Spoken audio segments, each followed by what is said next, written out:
I try to tell you about what you and I should be, but I knew not what to say, and I knew not how to say it, and I couldn't even tell you why. No, I couldn't even tell you why. I knew then that all of my breaths were in vain. Oh, I thought it would never come, no. But now it's all changed. The world's in my hands. It's taken so long now, but I can't complain. If I'd given in, my sun would implode. But now it is burning, it's burning again.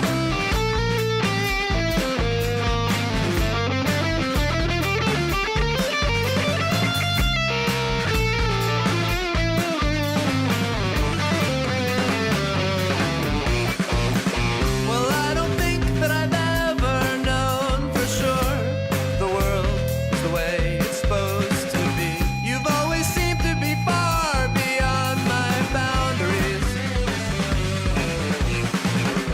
And in my time I've read some books and I've learned a little bit about the way things are, but it all seemed to escape me when I saw you smiling up at me. But you told me what to say, and you told me how to say it. When you looked into my eyes, oh, when you looked into my eyes, I knew then that all of my troubles were gone. Oh,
I try to tell you about what you and I should be, but I knew not what to say, and I knew not how to say it, and I couldn't even tell you why. No, I couldn't even tell you why. I knew then that all of my breaths were in vain. Oh, I thought it would never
and gentlemen, please welcome a man who is very warm.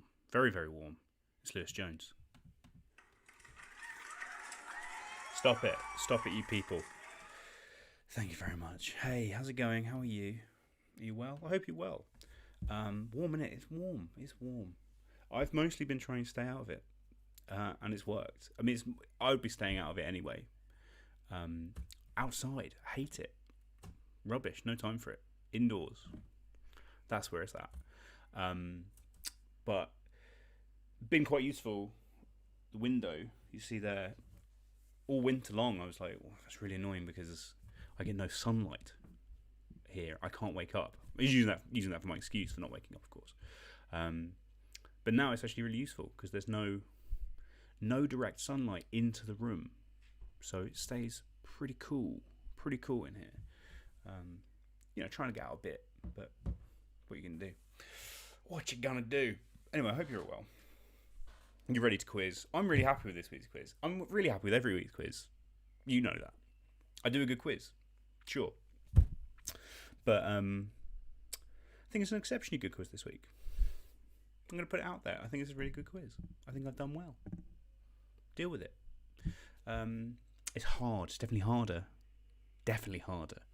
So for some of you out there, last week, sadly you didn't see the finale due to my technical issues. I apologise for that. But 3 teams scored perfect score.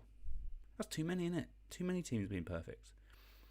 I want to throw some more stuff to trip you up. Hopefully I've done that this week. But let's look through the old preamble, shall we? Welcome to the quiz. You know it. That's the first thing. Welcome to the quiz. Or you're always welcome. As a rule, you're always welcome. So that's why I put it there. You're welcome. You're welcome to this quiz.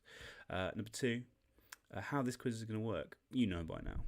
You know how it works. It's a quiz. 5 rounds, 10 questions each. Each round has a separate Google form. You'll find that below. If it's not there, refresh. Or it's on the Facebook page. You can find it either way. But there'll be 1 form per round. At the end of each round, you submit your answers. We'll mark them. Whoever gets the most points wins. It's a classic quiz in that way. It's a most points wins situation. And please just don't cheat. Don't cheat. Especially because this week's harder. If you ruin that by just cheating, you're cheating yourself. And you're cheating me. And you're cheating everyone else. Cheats do prosper. But the bell ends. Just never forget it. Important to never forget it. What's the prize for the quiz? That's a great question. Thank you for asking it. It's £50 English. Not bad. A pretty penny. How do we get that £50? Donations. You need to donate for that money to exist. So you can go to paypal.me/LJ47 to make a little donation. You support the quiz and also you support charity. Both which I think are good things. Maybe you don't. Maybe you don't, but I think they're good. A couple donations in already. One from Jenny. Thank you very much, Jenny. And one from Joe Harker and all of the Lockdown Legends. Thank you to both of those teams for their donations. It's appreciated. I don't know what happens if we don't get enough donations to give money to the prize and charity. Not happened yet. We'll see. Last week I didn't take a cut, so maybe I'll use that money. But, dig deep, guys.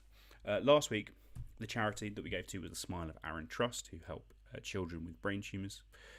Very good work that they do. This week, we're helping Parkinson's UK, a bigger charity. I'm sure you're aware of their work. This charity was chosen by good friend of the quiz, Daniel Betts. Dan sent me these words. My grandmother was diagnosed in 2000 with Parkinson's, and Jane, who also plays this quiz's father, has also been diagnosed. It's a life-changing disease for both those diagnosed and their friends and family around them. Parkinson's UK has provided a huge amount of support to my grandmother and grandfather ever since the diagnosis, with all kinds of different things improving many aspects of their life. So we know how important it does. We've donated to some smaller charities, and we know how much that money can really help, but these bigger charities can have, by being nationwide or global in some circumstances, really affect the singular, the people that are really involved. So all your donations are appreciated. Got a couple more in already, which I love to see, from Michelle and from Bryony. So thank you to my family. Always supportive of me and of everything. Love to see him. So thank you very much, you guys. But yeah, if you want to donate, you know where to do it. You know where to do it. You can just do it. What's the next? See what's happening in the chat. Lots of people having a laugh. Paige says, no harder. I think you're saying you don't want the questions harder. My apologies, Paige. Phil says, quiet tonight, Lewis. It is quiet. Or am I quiet? Or is there not many people? There's not many people. Obviously, the weather is going to affect that. I knew that would happen. Tom Ive says, evening all. Happy to have you guys along as always. What else do I need to say? Important quiz news. I wish I had an alarm sound ready. I don't. I can only apologise for that. But we've got important quiz news.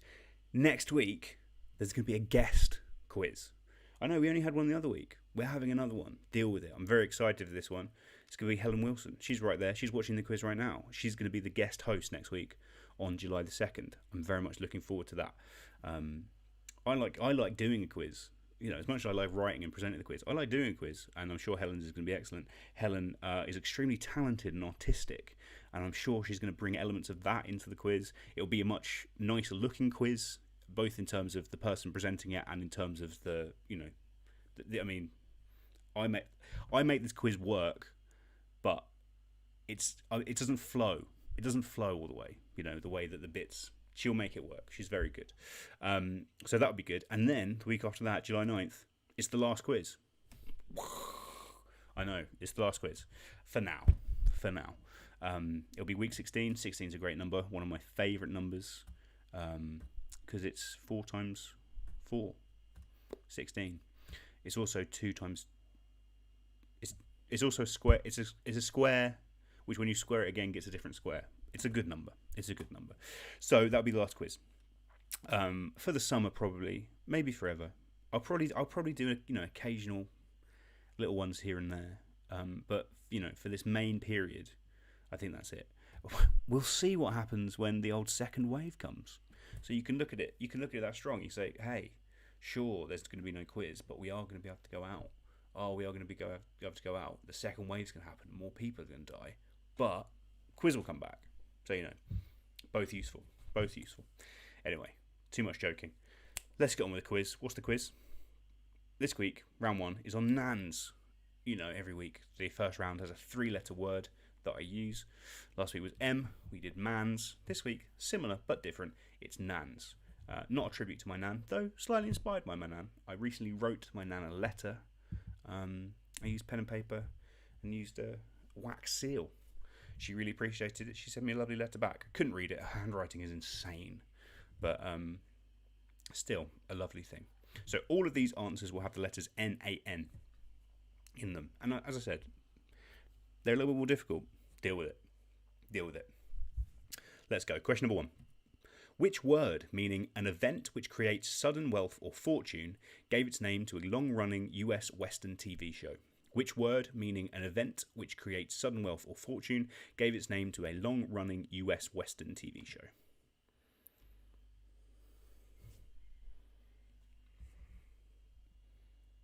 Got a few more donations from Phil. He says he's slightly late because of technical issues. I hope it's all fixed, Phil. I've had a few technical issues myself with the rubbish Edgy Rome internet at the University of Sheffield. Donation from next week's quizmaster Helen. Thank you, Helen. And a donation from Maxwell. Thank you to all of those top legends. Oh, I've got more, but there've been... Some of you got push notifications on my phone. Some of you have I've only got emails, so I don't know why. Shout out to Emma House. Hope you're well, Emma. I haven't seen you in ages. Rebecca Obermeyer from Hannah Hitch's team. Thank you very much, Rebecca. From Keith Penn, the legend. Thank you. From Raymond Tate, the legend. Thank you. From Andrew Campbell-Smith. Andy, thank you so much. Legend. Helen, I've said. Maxwell, I've said. Phil, I've said. That's it. That's it for the moment. Thank you very much to all the donation legends. Phil, quiz retracted in the chat is a lovely bit of business. And the fact that the retracted lads haven't appreciated that enough is a shame. But hey. So that's question number 1. What word, meaning an event which creates sudden wealth or fortune? Question number 2. Perhaps better known by his nickname Chicharito, what is the real name of this Mexican footballer? Perhaps better known by his nickname Chicharito, what is the real name of this Mexican footballer? Absolute legend. Of course, Chicharito means the little P. I think his dad was also a professional footballer and just was the P, so he is the little P. Had a pretty decent career playing at... I can't remember where he was originally in Mexico, but certainly at Manchester United, Real Madrid, Bayer Leverkusen, West Ham, slightly less good, and now off at LA Galaxy. Scored some very important goals in the last couple of Manchester United's title-winning sides, for sure. But what is the real name of Chicharito? Chicharito.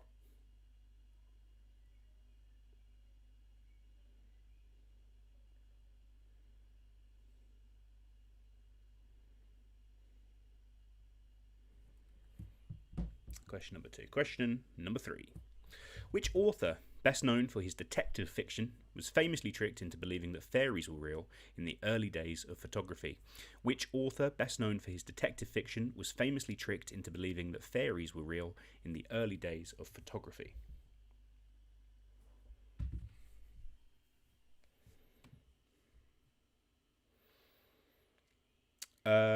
Tom Ive says both names or just surname. Both names preferable, Tom. Full name would be best. For any answer, do try and give me the first name and the surname, because then it shows better knowledge, really, more than anything. So yeah, if you could, that'd be great.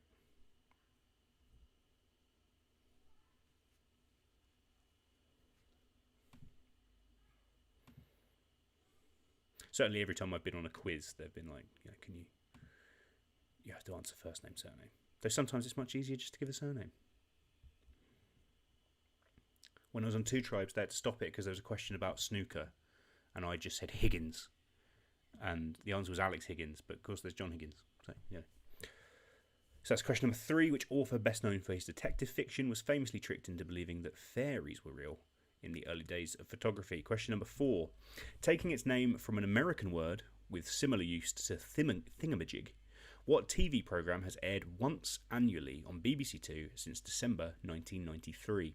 Taking its name from an American word with similar use to thingamajig, what TV programme has aired once annually on BBC Two since December 1993? This one I'd like a full title, but again, if you just... I can probably accept if you just give me the one word.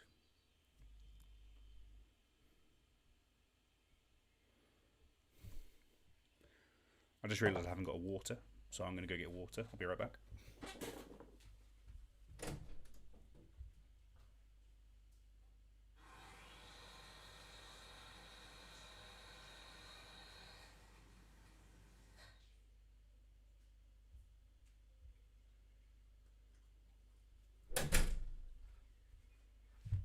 My apologies. Gotta have a water, guys. In this weather, it's hot, hot, hot. Stay hydrated. Especially if you're talking out loud the whole time. Okay, so that's question number 4. The TV programme that airs once annually on BBC Two. Question number 5. Which biblical character who gives his name to a term that means masturbation was killed by God for pulling out as he was unwilling to father a child by his widowed sister-in-law? Which biblical character who gives his name to a term that means masturbation was killed by God for pulling out as he was unwilling to father a child by his widowed sister-in-law? Classic God. Always murdering people. Always forcing people to have sex and then murdering them. That's God. Cool guy. I'd worship him.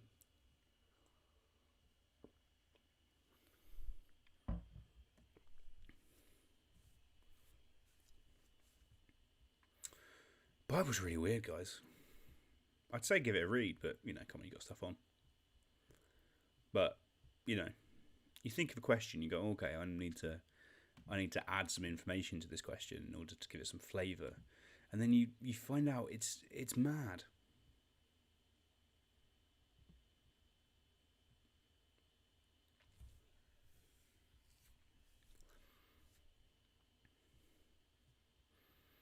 You can just like the New Testament, which is more normal, but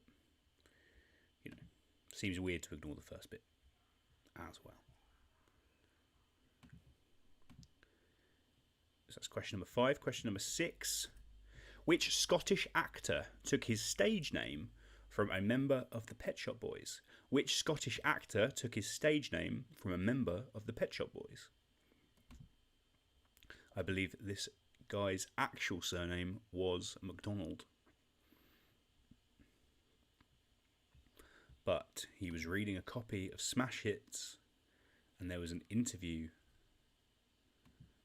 with the Pet Shop Boys, and he went, I'm taking that guy's surname to be my name. What is the name of that actor? Again, first name, surname, preferable, please.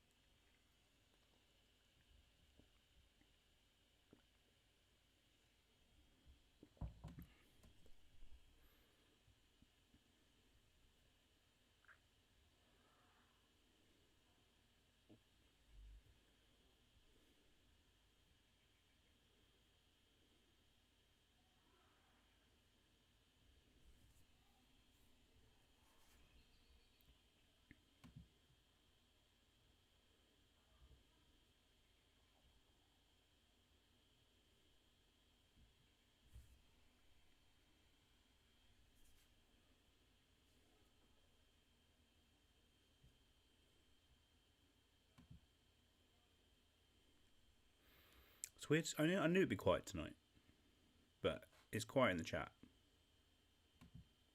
Nick Ryder makes a good point, and yet he was willing to have sex with his widowed sister-in-law. I mean, you can't blame him, can you, Nick? Come on. Where's the cut-off? Where's the cut-off? Fathering a child? No way. So that's number 6. Number 7. Sharing its name with a clothes shop that closed all of its UK stores in 2016, what term is used, often pejoratively, to describe a politically unstable country economically dependent on one export? Sharing its name with a clothes shop that closed all its UK stores in 2016, what term is used, often pejoratively, to describe a politically unstable country economically dependent on one export? It's a 2-word term that you're looking for there. The shop, there used to be one in Cambridge in the Grafton Centre, in the square bit that has Debenhams at the corner with the glass elevator in the middle. The shop nearer the back, that big shop used to be called this.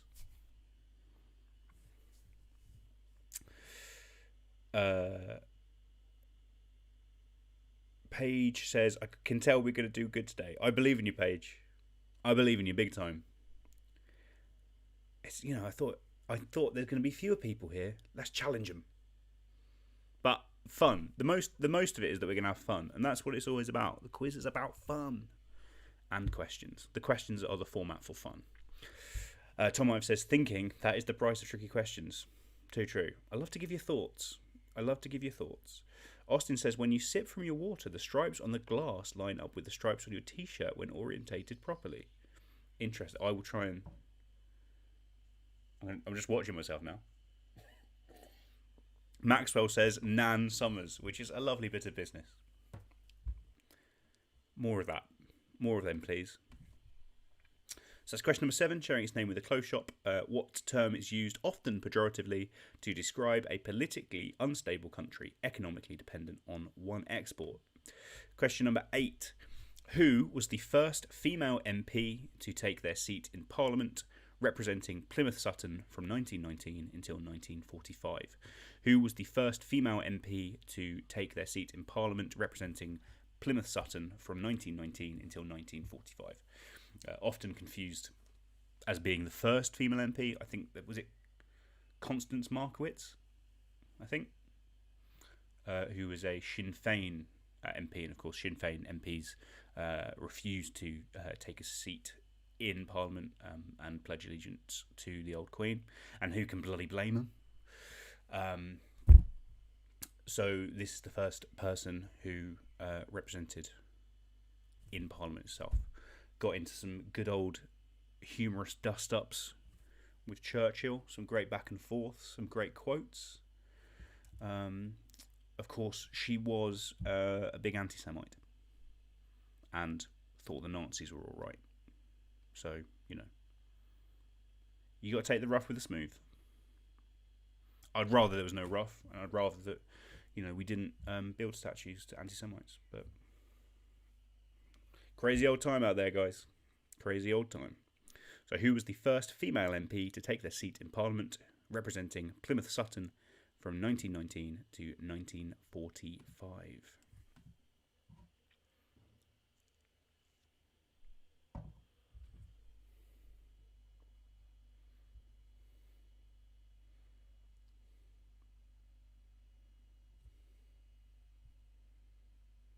Oh, got some more donations.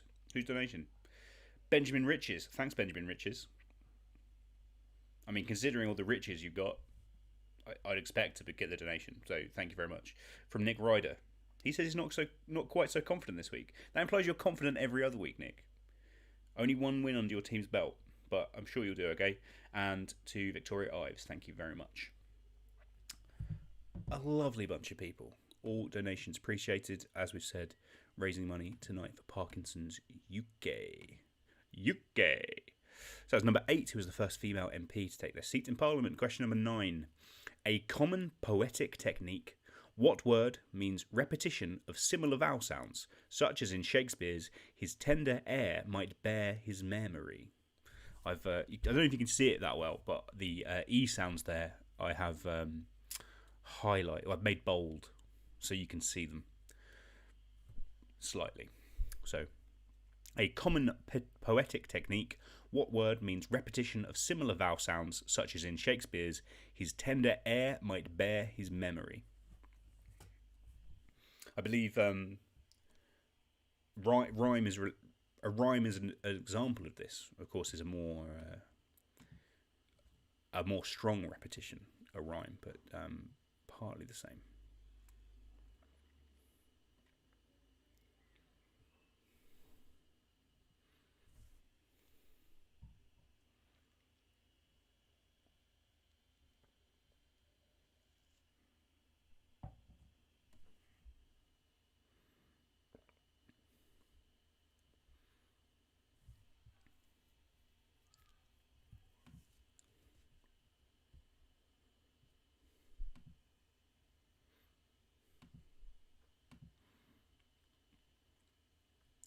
The Google Analytics tells me we've got 73 viewers, which, to be honest, is more than I thought we'd have. So I'm delighted. You know, you, the faithful few, you merry few, you band of brothers. Thank you very much for being here.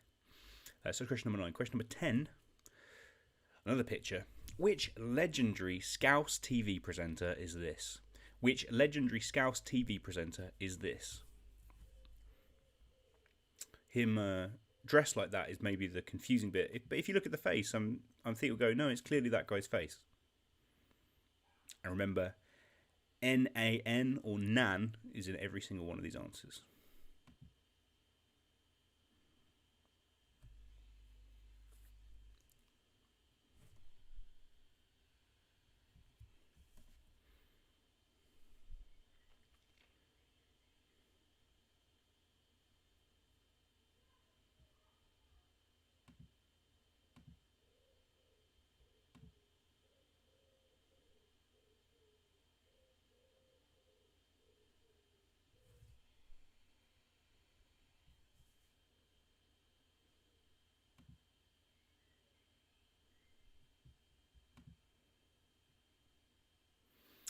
And that is going to be the last question in this round. So name that legendary Scouse TV presenter.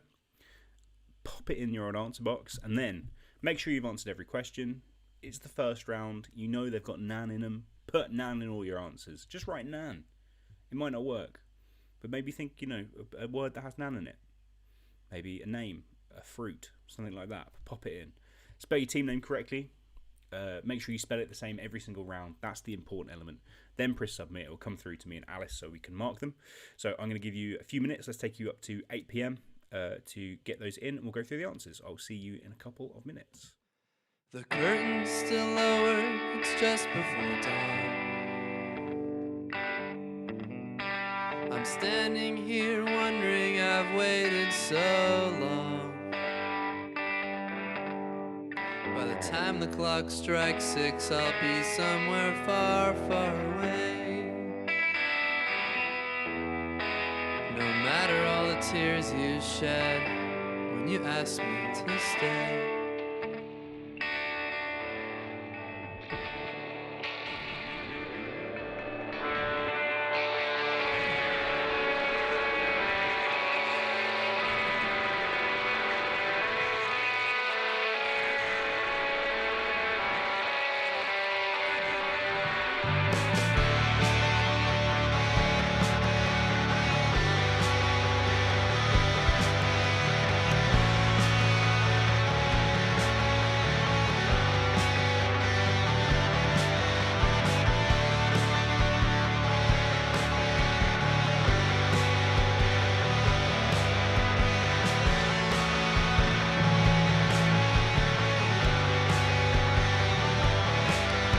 I went to the doctor, said I don't feel so good. My temperature's high and I'm misunderstood. But he said, son, you know I'm not that kind of doc, but I know just what to do. And if you thought for a second, I think you know it too.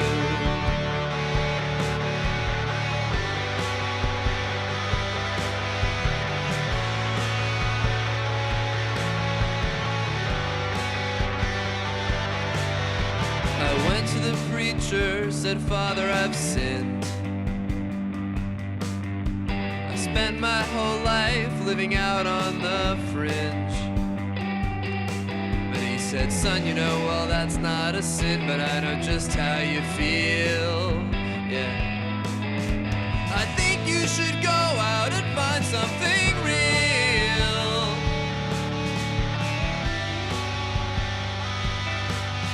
So go ahead and wipe that sad look from your eyes.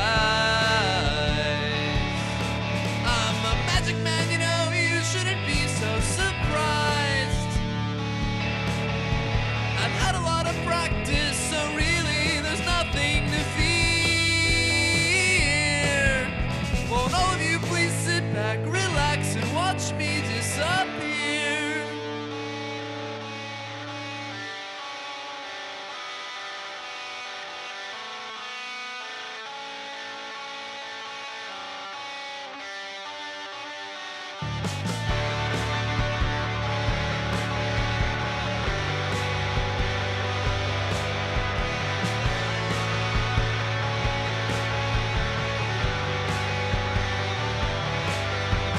Yesterday I spoke to the delivery man.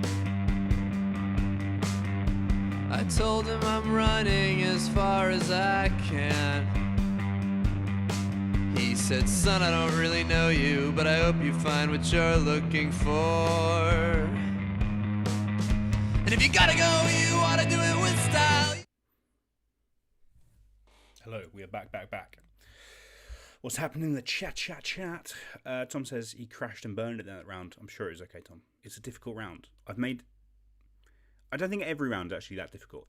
I've made the first round more difficult, certainly. And that's it. So you're okay. Don't worry. Hopefully the rest will be fine. Austin says, disappointed that how does the Batman song go wasn't a question. Again, lovely bit of business.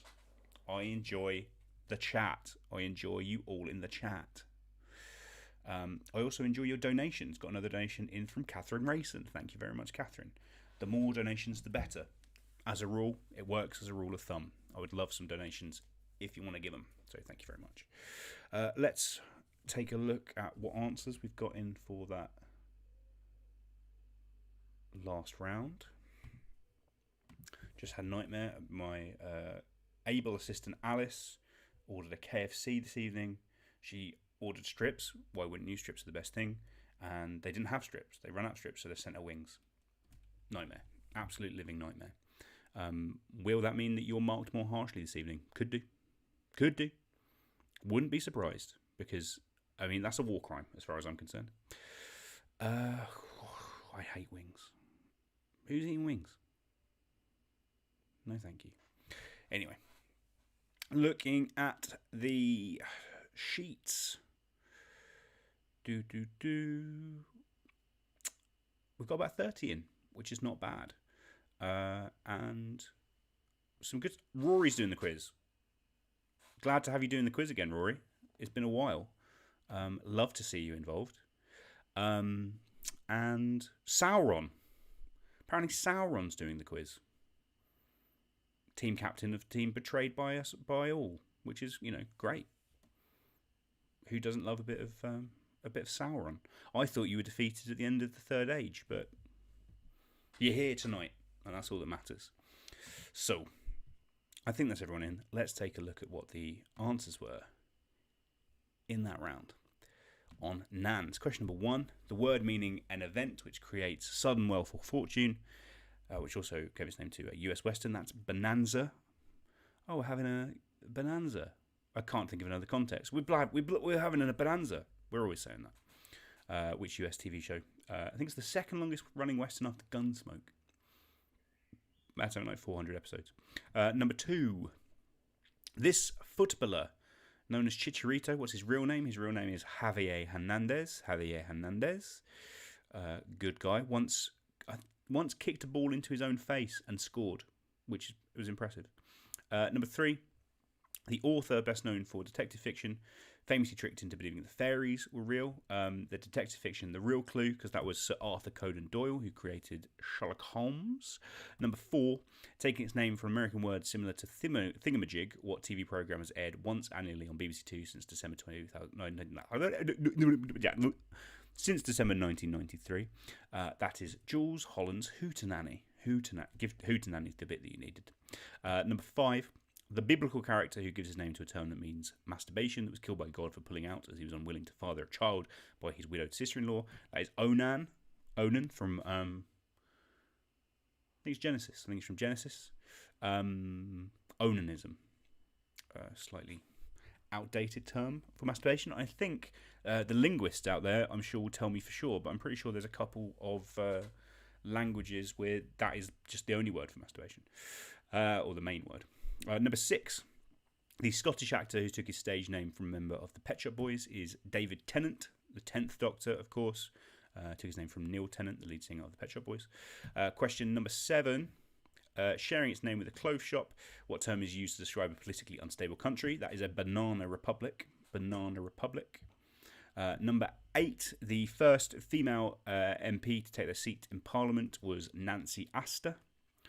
Number 9, the common poetic technique with the repetition of similar vowel sounds is assonance. And number 10, which legendary Scouse TV presenter is this? That is Neil Buchanan off of Art Attack. My sister sent me a GIF of the head from Art Attack, and I hate it. And she's also said it was just Republic in the graft and not a Banana Republic. It was originally Banana Republic and then it just became Republic, as I recall it, right? But maybe not. Maybe not. I recall it as both. But she said, I used to love that shop. That's the good thing. So that is round 1 donezo. Hope that was enjoyable. On to round number 2. As always, it's Answer Smash. You love the Answer Smash rounds. And how do the Answer Smashes work? Well, as an example, like this. So I give you a picture. This week, the picture, they're all golden age of TV shows. So basically 21st century TV shows. We're living in a golden age of TV. Peak TV, they call it. It's a new golden age. I'll show you a picture of one of those very popular shows. I'll ask you a question below. All you need to do is take the 2 answers, smash them together to get the answer. So in this example, there's a picture of Walter White and Jesse Pinkman.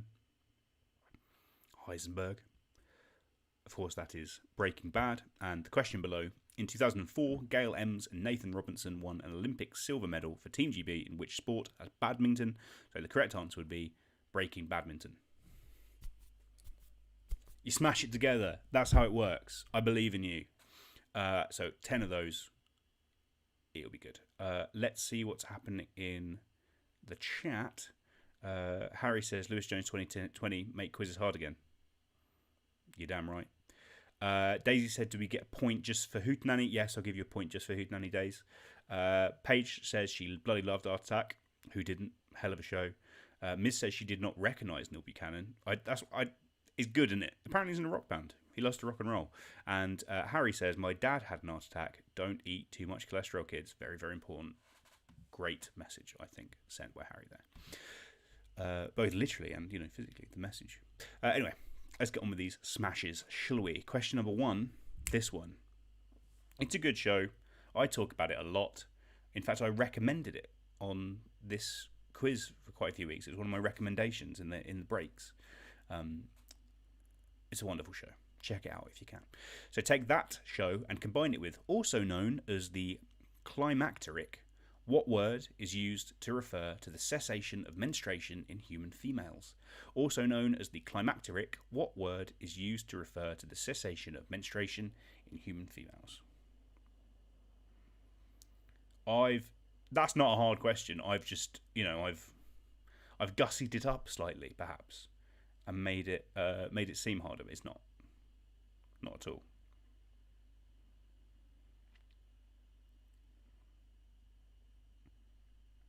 I've got some more donations. Let's see who they're from. First one is from Ms. Thank you. £9.20 this week. She's the only one where I read out the prices because the conversion rate, I love to see what they come out with. And there's a 20 on it. I love it, Ms. Thank you. You're very kind. Lily Tate. Thank you very much, Lily. From Louise Benstead. Thank you very much, Louise. And from Paige Naxton, who sends a picture of, looks like a Shiba Inu dog to me. Thank you very much, Paige. All donations are appreciated. Charity of the week is Parkinson's UK. We would love to raise as much money as we can for them. So that's question number 1. Combine that show with, also known as the climacteric, what word is used to refer to the cessation of menstruation in human females? My sister...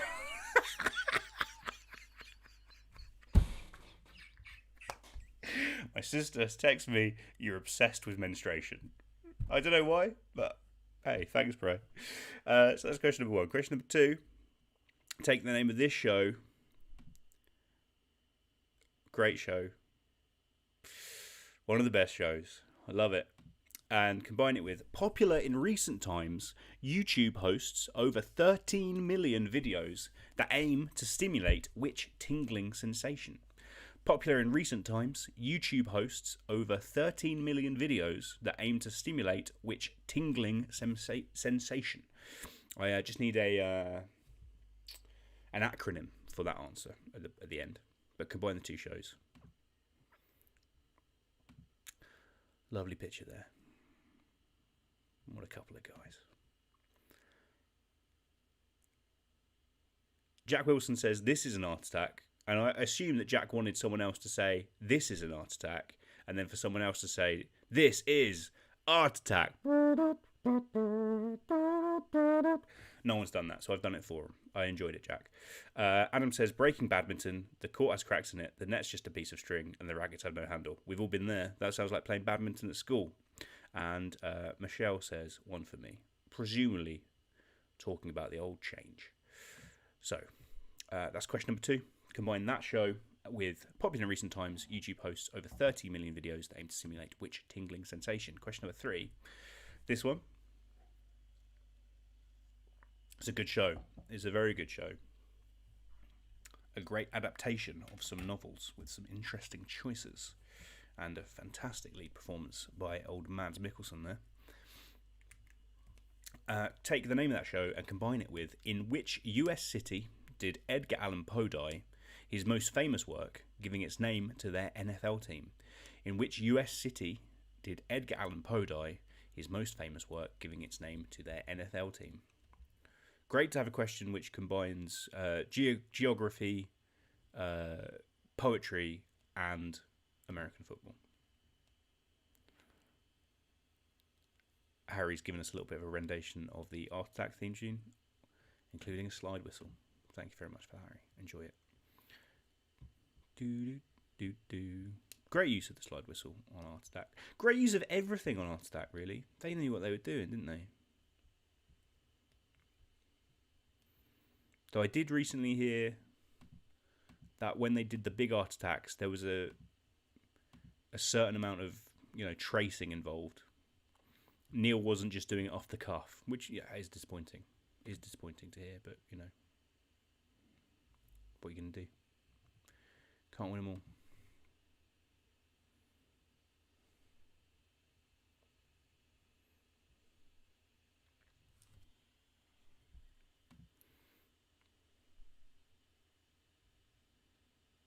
So that's question number 3. Question number 4.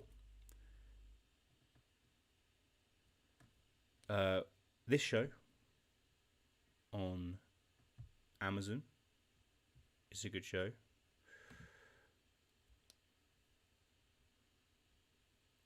Combine that with which American singer and actress came to fame in Wizards of Waverly Place and spent much of the last decade in an on-off relationship with Justin Bieber? Which American singer and actress came to fame in Wizards of Waverly Place and spent much of the last decade in an on-off relationship with Justin Bieber?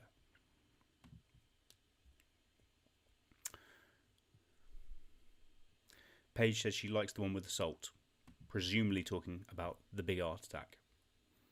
It was a good big art attack when he was just using salt to draw pictures. That's the one that feels like he probably was doing it best off the cuff, but no, apparently not.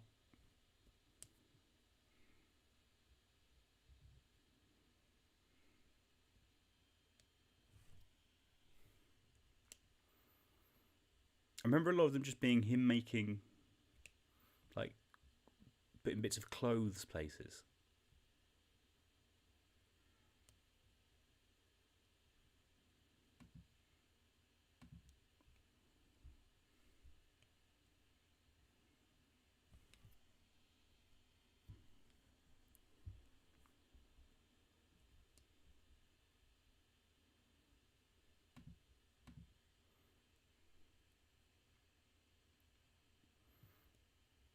Adam guesses Peaky Blind Ariana Grande. As I could have fit that in. Sadly, that's not involved, Adam. I wish it was. Maybe next time. So that's question number 4. Combine those two shows. Question number 5. This show, I've not got around to it. People say it's very good. I should get around to it.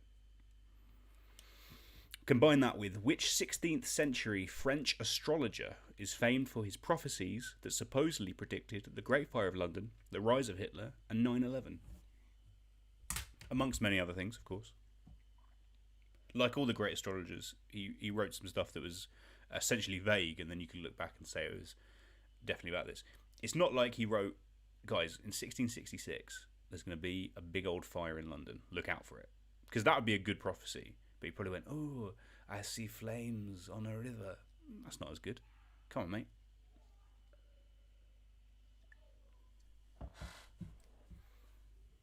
But still, he's a big name in prediction. One of the big predictors of all time.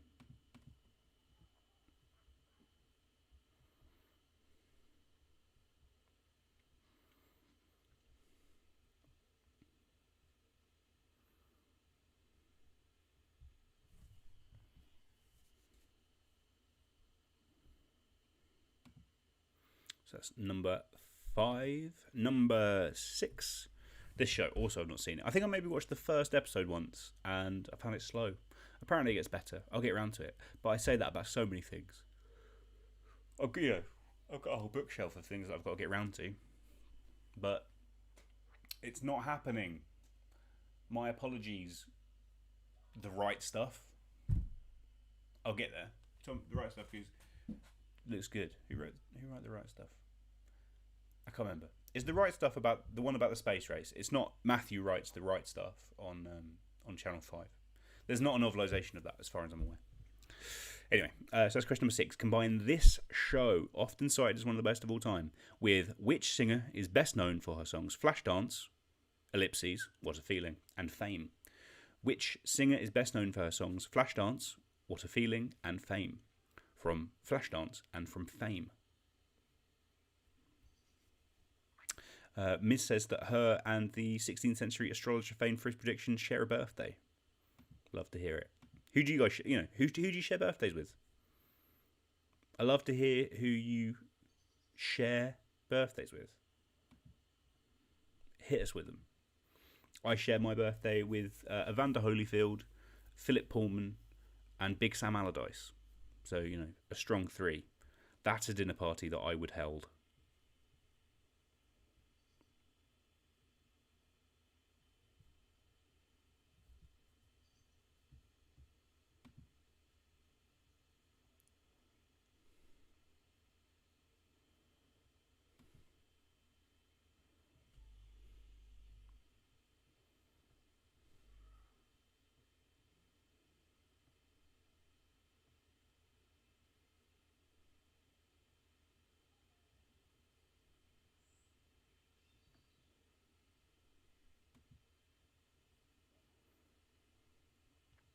Andrew Hurd shares his with Trotsky, a big name. Look out for ice picks, Andrew, just in case. Sam Penn says Xavi Alonso, 2 extremely handsome men sharing a birthday. Love to see it. So that's question number 6. Combine that show with which singer is best known for her songs Flashdance and What a Feeling. Flashdance, ... What a Feeling, and Fame. Question number 7. This show, been in the news this week. Bit of controversy regarding some old episodes of it. Combine the name of that show with giving his name to a famous cinematic counterpart who is the only heavyweight boxing champion to retire undefeated. Giving his name to a famous cinematic counterpart who is the only heavyweight boxing champion to retire undefeated. Definitely need the first name and surname for that one. Chris Titt says he shares a birthday with Jack Nicklaus, the golfer. Pretty good, one of the all-time great golfers. Not Jack Nicholson, different guy. Paige says she wins Patrick Swayze. Pretty good. You also are like the wind. He's like the wind. She's like the wind. You both like the wind. Much missed the Sways. Hope he's doing all right. George Clark says, can't beat sharing my birthday with Her Majesty. Pretty good. Not as good as sharing your birthday with Jer Majesty, the son of Jermaine Jackson. But, it will do. It will do. April 21st, is that, George? I think it's April 21st, isn't it? Not April 20th, that's Hitler's birthday. So you were close. You were close. Between one of the best and one of the worst. Could have been either. But if you get the 20th, you at least get to be one of those guys who loves doobs. They love the old 420 Blaze It and all of that. So that's number 7. Combine that show with giving his name to a famous cinematic counterpart who is the only heavyweight boxing champion to retire undefeated. Question number 8. This show, a second appearance for Elizabeth Moss in these pictures. She was in the quiz last week. She's very good. She's everywhere. She's the star of peak TV, as far as I'm concerned.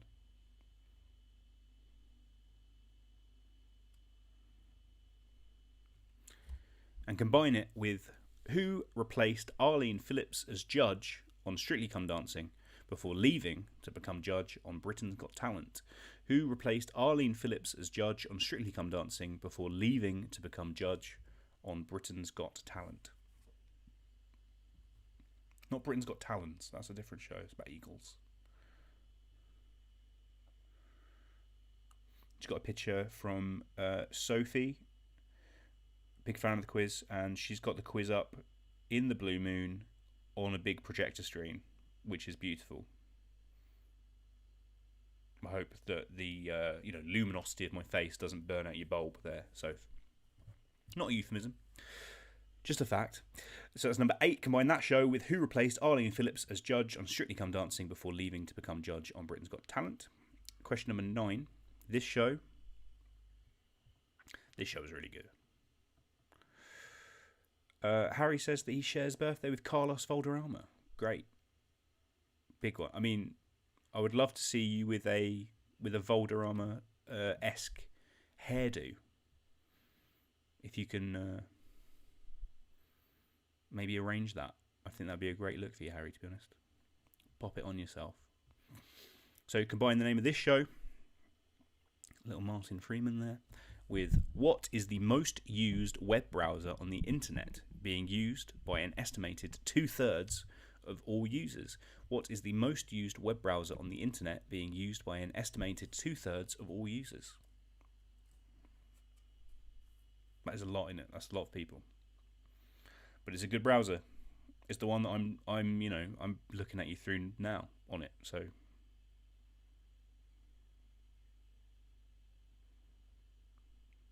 it must be all right.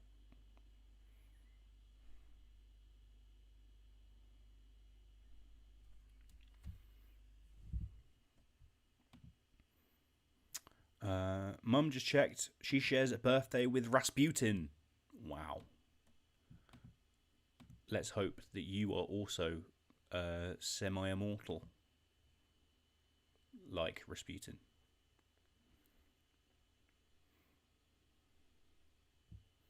And let's hope that your death does not participate a major global upheaval. Nigel Browser says, I know a thing or two about browsers. And it's a lovely bit of business again. More, really wonderful work. Can't beat it. That's question number 9. Question number 10. This show, the last one. Great show. I know Brennan's a big fan of this show. Combine the name of this show with officially known as the Republic of China. Which island nation has the capital city of Taipei? Officially known as the Republic of China, which island nation has the capital city of Taipei?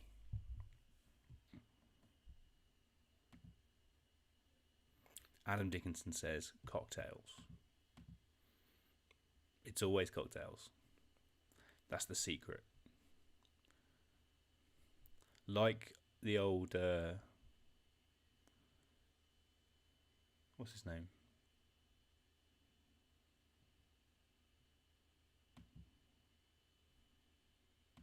I can't remember. I was thinking something, I forgot it.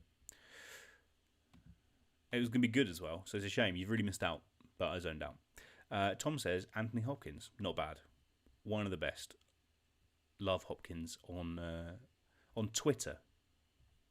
Hopkins is good value. Seems genuinely deranged in an extremely joyful way. It's lovely to see. Don't turn your back on me, man. Don't turn your back on me. Wonderful in the Mutiny on the Bounty. So that's number 10. Combine those answers. That is enough for you, I think. So please, answer every question. Make a guess. If you only know one half, guess the other half. That's the whole point of this round. That's how it's supposed to work. Spell your team name correctly, the same way you did last time, at least. Press submit. That will then come through to us so we can get marking. I'm going to give you, let's say, 3 or 4 minutes. Near a half past. I'll be back to see what those answers were. So I'll see you in a second.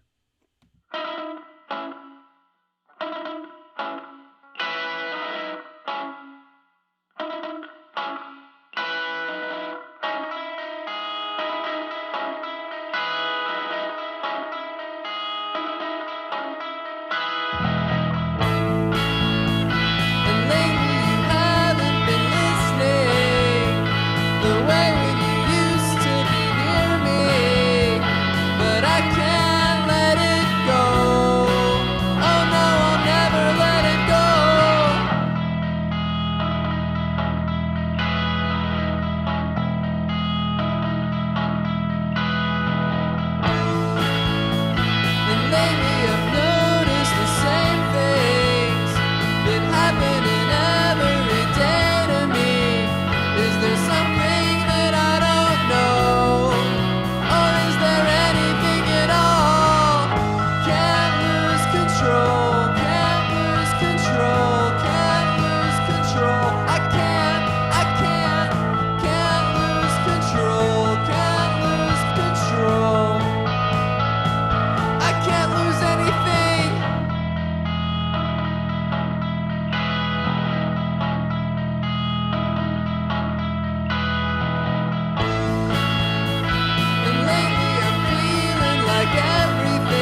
Man, I can't wait to get a haircut.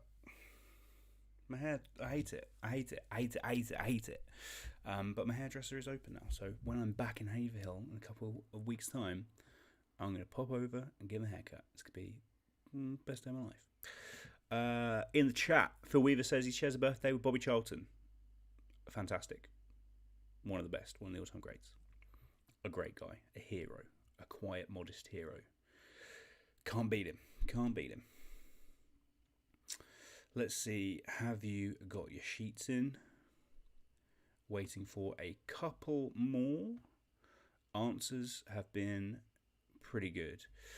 I'm very sad to say, like heartbreakingly sad to say, that on the master sheet for the quiz, the teams that are second and third aren't here this week. So if Toby's team does well, which let's face it, they probably will do, they're going to be fighting for that top space. But hey, maybe this is the week. Maybe Toby gets that 5th win. Maybe.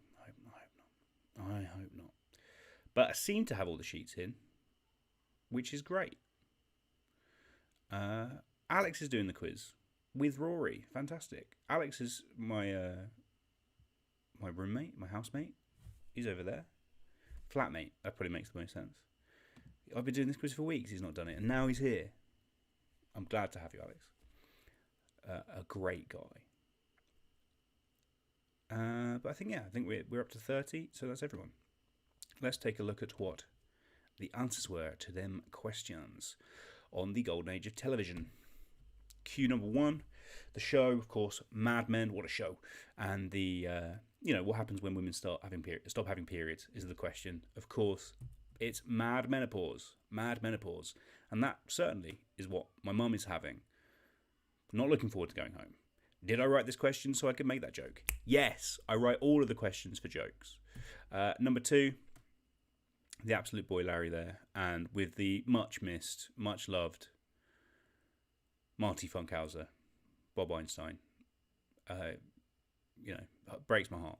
He's no longer with us, but what a guy, the Funk Man. They are from Curb Your Enthusiasm, and the YouTube sensation that stimulates a tingling sensation is ASMR. So the correct answer, Curb Your Enthusi ASMR. Curb Your Enthusi ASMR. I was happy with that one. That one, I enjoyed it. Number 3, this show, an adaptation of the books of Thomas Harris. I think it's Thomas Harris. Hannibal, of course, about Hannibal Lecter, the show called Hannibal. And in which US city did Edgar Allan Poe die? That is Baltimore. Of course, his most famous work is The Raven. The Ravens, the Baltimore Ravens. So the correct answer, Hannibal. Question number 4, which American singer, it's the picture, sorry, on Amazon, created by the same creator of the Gilmore Girls. So, you expect that fast-talking dialogue. That's what they're all about. Rachel Brosnahan there in the lead as the marvellous Mrs. Maisel. And which American singer and actress came to fame in The Wizards of Waverly Place? That is Selena Gomez. So the correct answer is the marvellous Mrs. Selena Gomez. Number 5, this show, people love it. One of the best of all time. Gandolfini there, an absolute giant. That's, of course, The Sopranos, and the French astrologer who is famed for his prophecies is Nostradamus. The correct answer, the Sopran Nostradamus. Number 6, this show, again, one of the ones known as the best of all time. Old Dominic West and Michael K. Sterling? Or am I confusing with someone else? He was in the series 3 of Community. That's mostly what I know him from. Their show together was The Wire, and the singer best known for her songs Flashdance and Fame is Irene Cara. The correct answer, the Wirene Cara. Question number 7, this show, in some hot bother this week, starring Tina Fey and Alec Baldwin. That is 30 Rock, and giving his name to his famous cinematic counterpart, who is the only heavyweight boxing champion to retire undefeated. That's Rocky Marciano. The correct answer, 30 Rocky Marciano. Question number 8. This show, again, starring Elizabeth Moss, who was also in Mad Men. I stopped watching this because I found it too harrowing, baby. I'm trying to have fun, and it's just bringing me down about what a authoritative state we live in anyway. And this is just where we're heading. Looking forward to it. Christ. That's The Handmaid's Tale, based on the work of Margaret Atwood. And who replaced Arlene Phillips as judge on Strictly Come Dancing? From the wonderful Mystique, it was Alicia Dixon. The correct answer, The Handmaid's Tale, Alicia Dixon. Question number 9. This show, Martin Freeman there, of course, best as Tim in The Office. But this, an TV adaptation by Noah Hawley of the Coen Brothers film. That's Fargo. 3 series of that so far have been really, really good. 4th one looks excellent. And what is the most used web browser on the internet? That is Google Chrome. The correct answer, Google Chrome. Google Chrome. Number 10, finally, written by and starring Donald Glover there in the middle. This is Atlanta, and officially known as the Republic of China, which island nation has the capital city of Taipei. That is Taiwan. The correct answer is Atlantaiwan.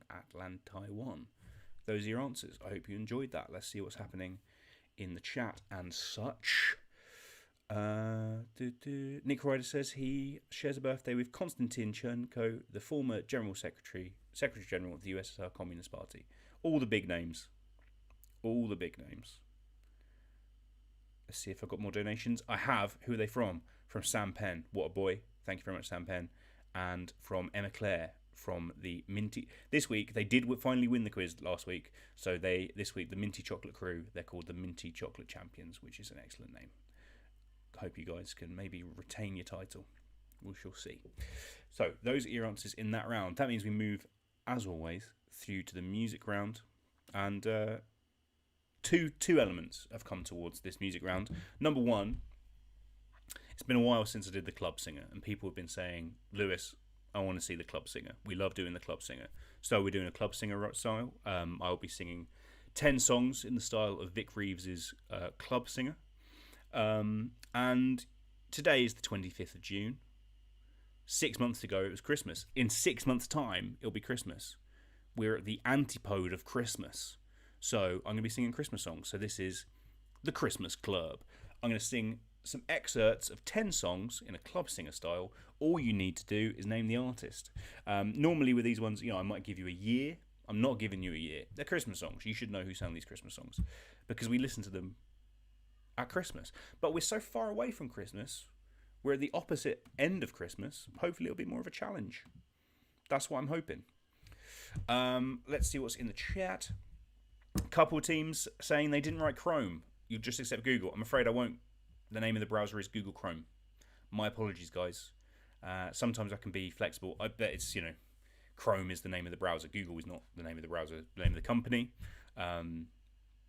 My apologies. But hey, hopefully you've got enough, Daisy and Rodri, hopefully you've got enough points elsewhere to make it count. And Paige, who famously is one of the biggest fans of Christmas, says, yay Christmas. So hopefully you enjoy this. So I'm going to give you 10 songs in the Club Singer style. You just need to name the artist for a point each. Got them on my sheet. Let's go. Okay, number 1.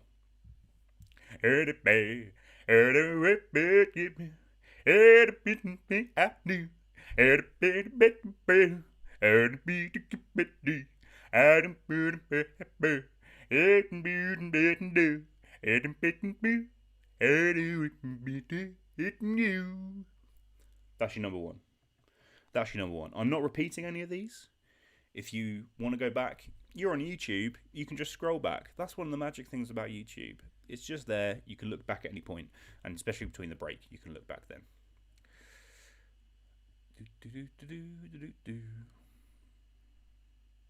So that's question number 1. Onwards to Q numero 2. Okay. Well, these all need the zone. So. And also, I'm doing none of these with the lyrics. I'm doing them off the top of my head. Some of them I don't know that well. But I think that makes it more fun. So, number 2.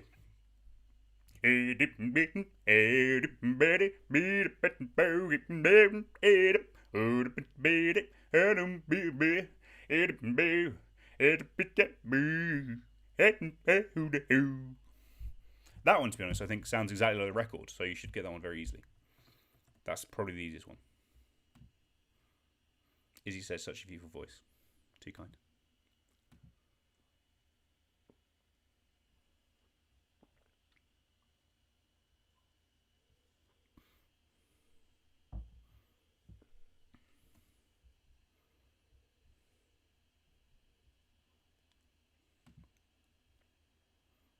Tom says, are you okay, Lewis? Should we send help? Yeah, could do with it, Tom. Could have done with it about 16 weeks ago, to be honest, but we can do. So that's number 2. Question number 3.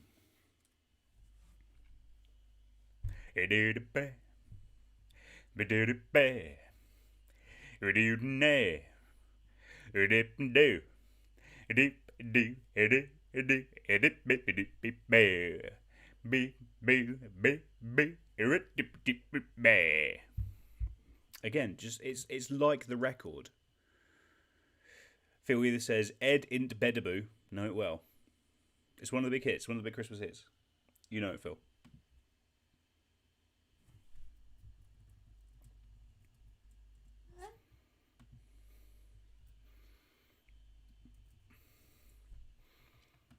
So that's number 3.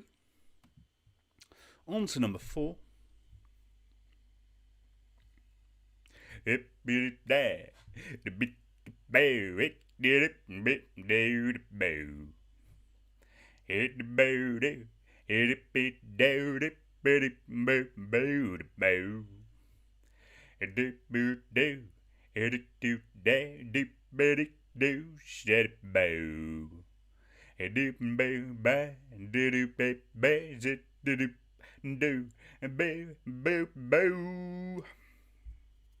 Spot on.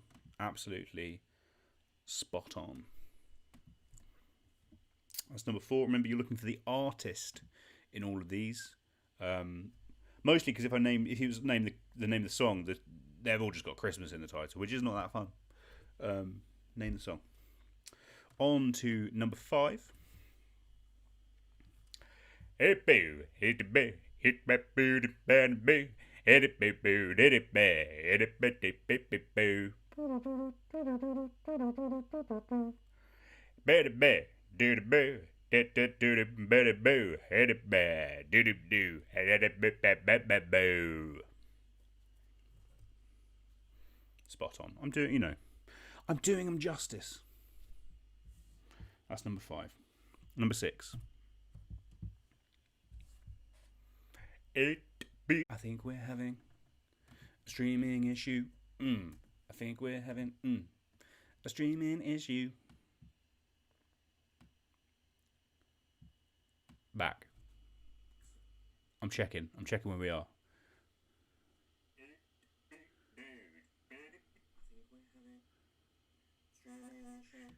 Great, we are. We were having a streaming issue.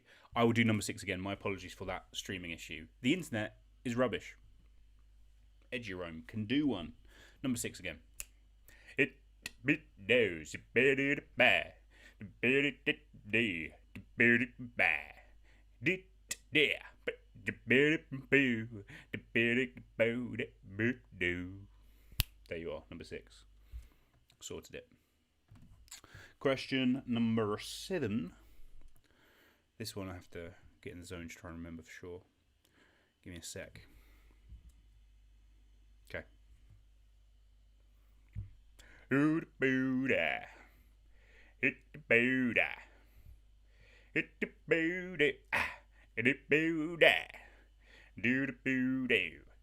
Do the badoo. Do. Do the boodoo. Do the ba. Number 7. I think we've dealt with the streaming issue. My apologies. Some people in the chat. Tom says he thinks that I broke the internet. Too good to handle. Too kind. Mole says the club signal was too strong. Phil says, oh no, you broke to web. You're gone. But I'm back. My apologies. Please do send any complaints to Ed Jerome because they're rubbish. Anyway, number 8. Again, name the artist. And I'm going for some of these have been covered a lot, of course. They're Christmas songs. The original artist is what I want. So number 8. It dip it do. It do it be it do. It dip it day. It did it bye. It did it boo. It did boo. It bit deep. It boo. It bad do. Do boo. It bit do. It bit day. Perfect. Actually spot on. That was number 8. Number 9, the penultimate one.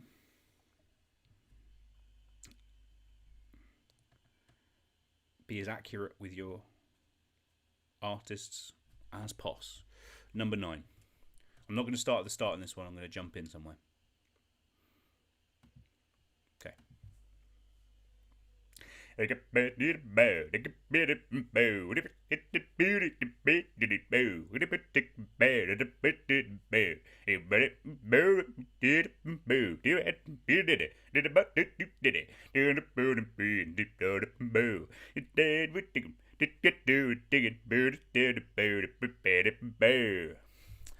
Tom says it's the dancing too much. It's all about the dancing. That's the thing that people don't get about the club singer style. It's all about the hand moves. You can't, if I was just straight faced here going, couldn't do it. It's all about all part of the style, Tom. Glad to spread the word of club singer throughout the land. That was number 9. And finally, in this round, question number 10. Name this artist. Good mail, did that get a boo? What did a boo? It did booty boo. And a big go. Did they get it bit do? It all did that did bit boo. I did booty booty boo. That booty boo boo boo boo. That's it. Finito. Those are your 10 songs for the music round. All you've got to do, name the artist. Those Christmas songs sung in the club singer style. Name them. You know what you do next. Answer them in the answers. Spell your team name the same as you've done it for the first 2 rounds. Excuse me, I've got a nervous hiccup. And then press submit. Boop, submit. It will come through. We'll get marking. I'm going to give you 5 or so minutes. I'll probably be back at 10 to talk about it. If you need to see the songs again, just zoom back on the YouTube bar. And that should do ya. Give me a couple minutes. I'll be right back.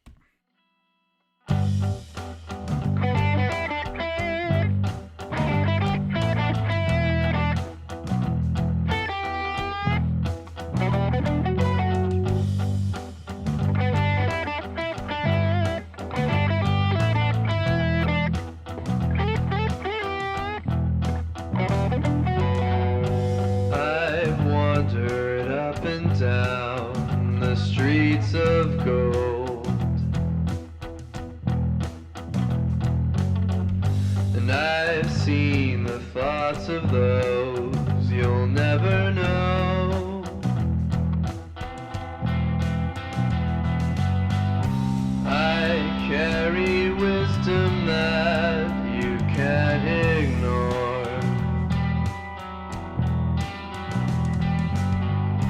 I'm not a prophet, no, but I've seen my words unfold before.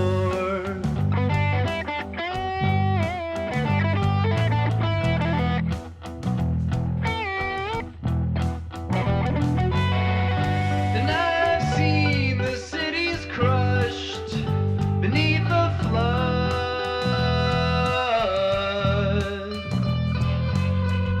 And I've seen the people thirst for each other's blood.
I am back to give you the answers to the music round. Let's see if you've got those answer sheets in. You better get them in quick. Boom, boom, boom, boom.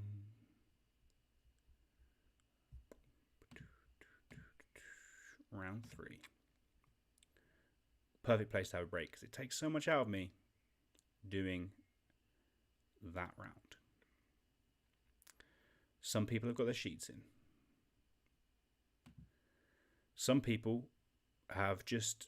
I mean, Toby seems to have just guessed Michael Bublé for at least half the questions, which is a tactic. It's definitely a tactic, and I appreciate it. But they're coming in. We're looking for about 10 more.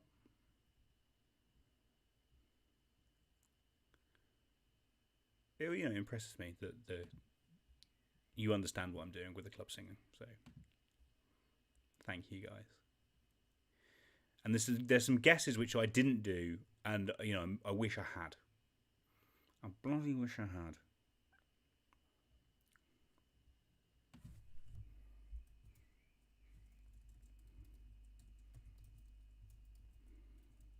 And my laptop, which has already been had its soundboard break for some reason this week, is now electrocuting me. So it's good. It's good, healthy stuff, and all conducive to making a good quiz. So, looking for 3 or 4 more of you. Get them in. If they're not in by the end of the next minute, you won't count. So, you know, get them in.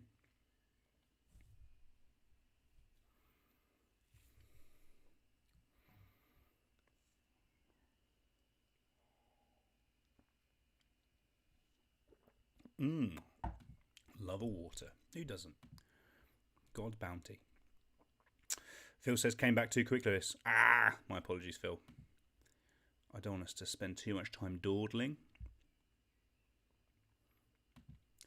And Harry says the answer to every single one is Bublé. I mean, I'm sure Bublé has covered nearly every one of these songs. And that could have been a trick version of it where you just write Bublé for every single one. But I thought it best to go for the original artists. Paige says, is there a special way to rewind? So bloody annoying, didn't get many at all. Yeah, you should just be able to, just on the video, if you scroll back. I don't know what you're using though, Paige. Certainly on just like a browser, such as Google Chrome, not just Google, you can just click back and go back as far as you need to. My apologies, if not. But you are still the Christmas Queen, regardless of your score in this round. So I need your answers in now. We're still missing 2, I think. Get them in, or they're not going to count. And there they are. So let's take a look at the answers in that Christmas round. Who's looking forward to Christmas? Me. I love Christmas. It's the best time of the year. Okay, let's see. Question number 1. I won't repeat them all. That was All I Want for Christmas You by Mariah Carey. Never number 1, I think it highest chance, something like 4. Or did it get to number 1 later at a different time? Maybe it did. But one of the best selling songs of all time, but never number 1. Incredibly, people love it at Christmas. It's the major Christmas anthem from 1993, 94, somewhere around there. Question number 2. That was Step Into Christmas by Elton John, who I think sings most like the club singer, for sure. Especially if you saw that video of him singing I'm Still Standing, for that benefit they did a couple months ago. Exactly like the club singer. Number 3, that was Wonderful Christmas Time by Paul McCartney. Not Paul McCartney and Wings. Not Paul McCartney and Wings. It was a solo record for Paul. It was during the Wings era, but it was just credited to Paul McCartney. If you put Paul McCartney in the Wings, I'll probably give you the point. But if you just put Wings, I probably won't. So, sorry. Number 4, Rocking Around the Christmas Tree, the original version by Brenda Lee. One of the harder ones. I knew some people out there would get it, and they have, because you love Christmas so much. Rocking around. Number 5 was, I think, my sister's favourite Christmas song, Christmas Wrapping by the Waitresses. That one I think was quite recognisable. Bah humbug, is my favourite holiday. A great one. But again, sort of a Christmassy number 1. I don't know. Did the Waitress have any other singles? I'm not sure. Number 6, probably the greatest of all time. Again, a number 2. That was Last Christmas by Wham, of course. Number 7, the best one of all for me, Merry Christmas Everyone by Shakin' Stevens. I find it very moving how he sings, "How I wish every day was Christmas. What a nice way to spend the year." Beautiful, a great poet and the best-selling artist of the 1980s. Number 8 was "Do They Know It's Christmas" by Band Aid. Band Aid is, of course, the listed artist. I think I sang the bits that Paul Young and Boy George sing, I think. But Band Aid, of course, is how it was titled, so that's who the artist was. Number 9, Fairy Tale of New York by the Pogues and Kirsty MacColl. You need both for the point. I did say be specific. You do need both. Where would that song be without Kirsty MacColl? It needs her. Otherwise, it would just be Shane MacGowan being drunk on his own. She's the one who brings all the life to it. And number 10, finally, it was Christmas, Baby Please Come Home, one of the all-time greats. Much covered, but the original was by Darlene Love. So that is it. Those are the answers. Time for a break. We'll get marking those. We'll come back, let's say 5 minutes past 9. We'll come back for round 4. So I'll see you in a few minutes. The curtain's still lowered, it's just before dawn. I'm standing here wondering I've waited so long. By the time the clock strikes 6, I'll be somewhere far, far away. No matter all the tears you shed when you asked me to stay.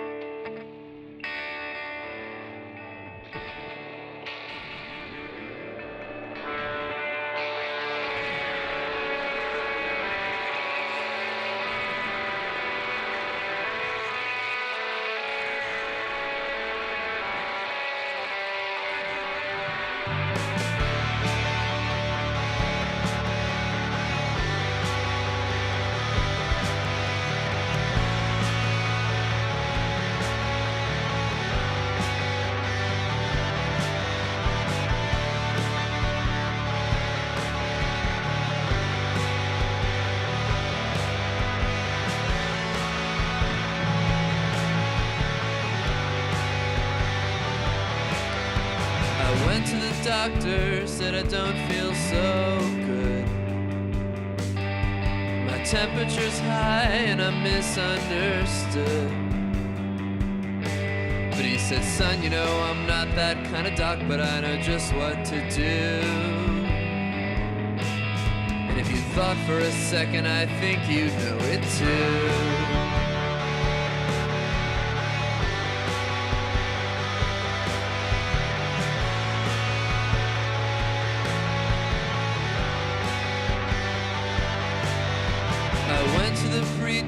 Said, Father, I've sinned. I spent my whole life living out on the fringe. But he said, son, you know, well, that's not a sin, but I know just how you feel. Yeah. I think you should go out and find something real.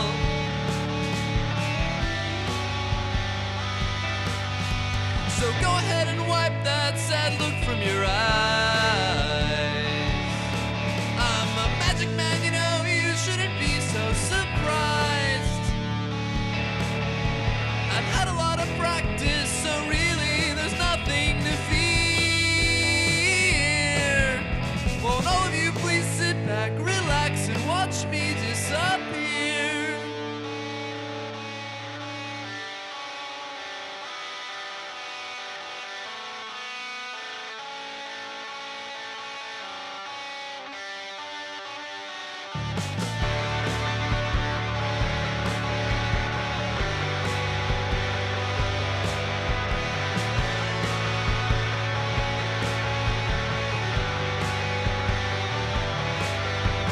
Yesterday I spoke to the delivery man. I told him I'm running as far as I can. He said, son, I don't really know you, but I hope you find what you're looking for. And if you gotta go, you ought to do it with style, you know.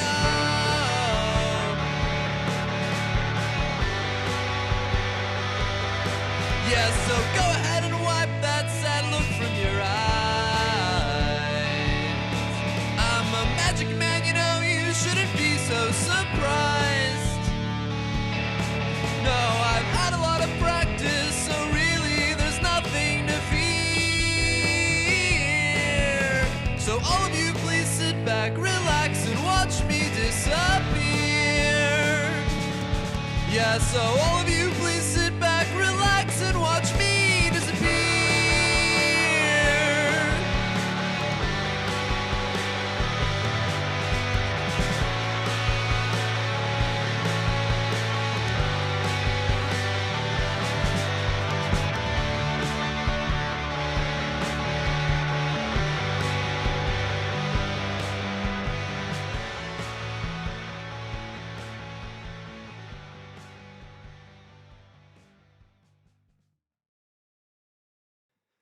The curtain's still lowered, it's just before dawn. I'm standing here wondering I've waited so long. By the time the clock strikes 6, I'll be somewhere far, far away. No matter all the tears you shed when you asked me to stay.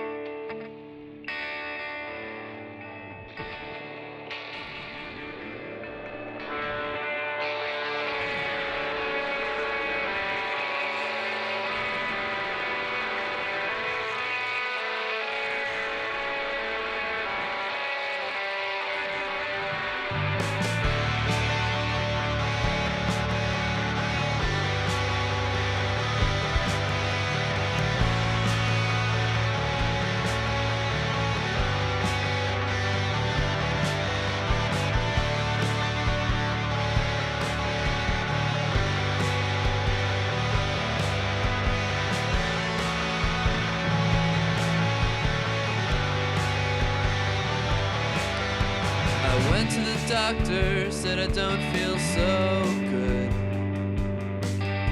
My temperature's high and I'm misunderstood.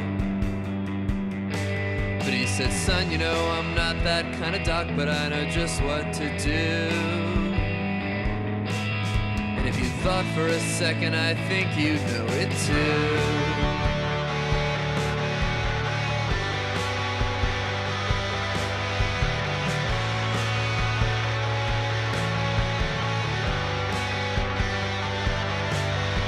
I went to the preacher, said, Father, I've sinned. I spent my whole life living out on the fringe. But he said, son, you know, well, that's not a sin, but I know just how you feel. Yeah. I think you should go out and find something real.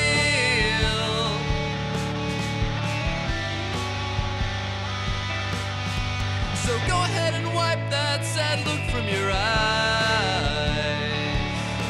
I'm a magic man, you know, you shouldn't be so surprised. I've had a lot of practice. Hello, hello, hello. I am back. What's happening in the chat? Mum says Mel hates Shaky. Mel does hate Shaky. He really, really hates Shaky. Chrome retracted. Lovely bit of business. And then Harry says half our team retracted. No Will or Charlie for you guys this week. Right? They watching the football. Boring. Dan Betts is a big City fan. He's not watching the football. He's just given us a big donation. Thank you very much for your very kind donation to all of the people that chipped in as part of your team as well, Dan. He says he's glad he's missing the City game. Chelsea currently 1-0 up. And, of course, if it stays that way, Liverpool will be champions, which is a real surprise to a lot of people. Hey, what are the chances? What are the chances? let's get on with the next round, shall we? That's the normal way it works. Another round. And a similar vibe. We've done a similar thing to this before. I think you'll like it. I think I've made it a bit simpler. I think it will work. I'm calling it Order is the name of the round. Last time we did this, I called it Timelines. But it's a similar vibe. You'll get it. It works like this. I'm going to give you a set of things. So in this example, I've given you these shapes. So order these shapes by their number of sides from most to the fewest. And it's square, triangle, pentagon. This is the example. So I've given you an easy one. So you want to go with the most first. And it's always the most to the least in whatever I'm asking for. So for this one, you want pentagon, which has 5. You even want square, which has 4, and then finally triangle, which has 3. All you need to enter for your answer, and it's the only thing we'll accept, in fact, is the 3 letters. So in this case, CAB. That's the answer. Don't put spaces between them. Don't put a dot between them. Capitalize them if you can. All you need to put is CAB if that's the answer for that question. So we'll do 10 of these. Hopefully this should be a good mix. Of course, last time we did this, we made it. It was only 4. It was 4 and it was a little bit harder, but with 3 it should make it a little bit easier because I think there's only six options, right? Yeah, rather than 24, which is probably good. So let's take a look at them and go to question 1. Question number 1. So order these prime ministers from most years in power to the fewest. Order these prime ministers from most years in power to the fewest. Those prime ministers are Blair, Tony Blair, Thatcher, Margaret Thatcher, and Gladstone, William Ewart. So Blair, Thatcher, Gladstone, put them in order. The prime minister that spent the most years in power first, take that letter, then the second, take that letter, then the third, that letter. All I need is your 3-letter code.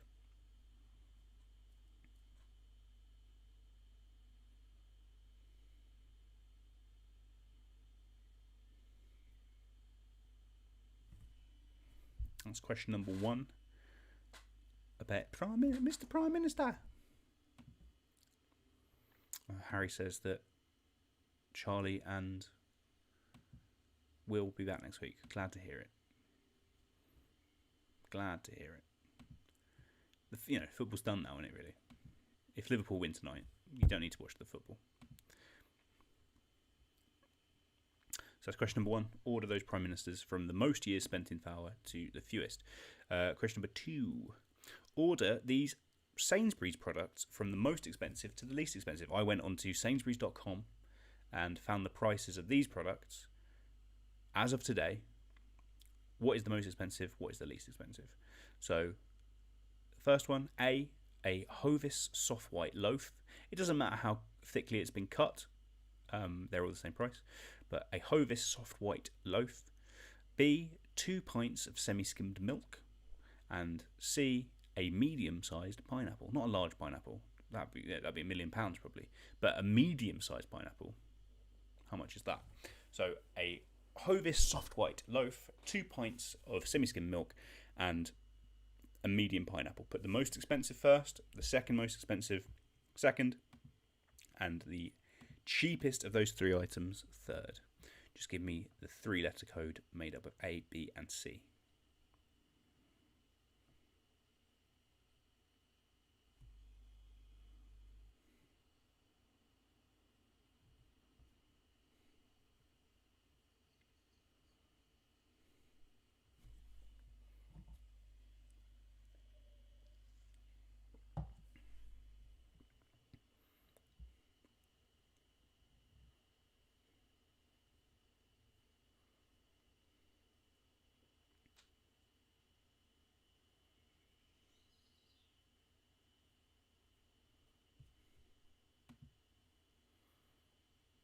Helen says, oof, good round. Thank you very much, Helen. I'm sure next week, Helen is going to be at the helm. I'm sure she's going to give us 5 rounds as good, if not better. I'm very excited to see what she does for the place. So that's question number 2. Order these Sainsbury's products from the most expensive to the least. Question number 3. Order these elements from the most abundant in the Earth's crust to the least abundant. Those are the elements sodium, silicon, and iron. What is the most abundant in the Earth's crust to what is the least? Of course, here we're just talking about the crust. If we were including the core, maybe it'd be different. Maybe the core is made completely of a molten one of these. But just in the crust, the top bit, what is the most abundant? So put the most abundant first, the second most abundant second, the least abundant of the three last.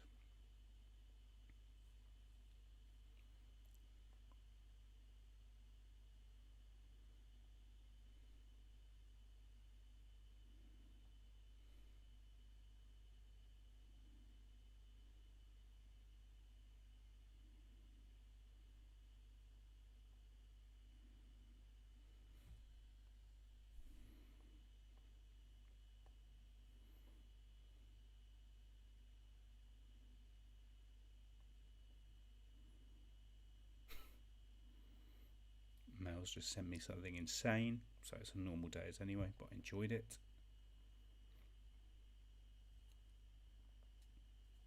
Oh, I've got another donation. It's from the absolute legend that is Lottie Fisher. Thank you very much, Lottie. Where's your podcast, Lottie? It's been ages. I haven't heard a new episode of your podcast in ages. I miss it. Lottie does a great podcast. Funkcast. It's a great podcast. So that's Q numero 3. Order these elements from the most abundant in the Earth's crust to the least. Question number 4. Order these footballers from most Premier League goals to the fewest. Those are Sergio Aguero, Thierry Henry, and Frank Lampard. Who has scored the most? Who has scored the second most? Who has scored the third most of those three footballers?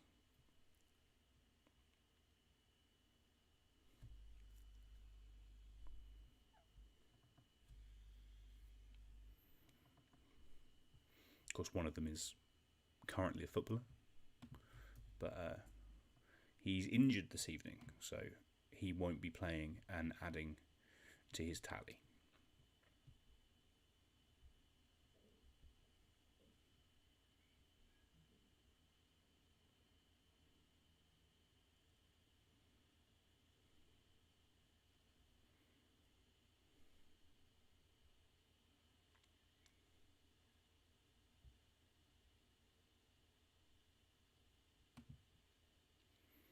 I'm just looking at the football on the BBC live stream. One of their get involved at 9:06. Dave Kaka says, I was born in 1989, shortly before the final season Liverpool won the league. Any day now, my first son will be born as Liverpool celebrate their next title 30 years apart. Couldn't script it. You could script it. It would be the most boring script of all time. You could script it. There's nothing insane about that, Dave Kaka. I'm just getting angry. You know, is it because I don't want Liverpool to win the league? Yes. But also, is it because I'm furious at the inane things that people text in to the BBC? Get involved. It could be that as well.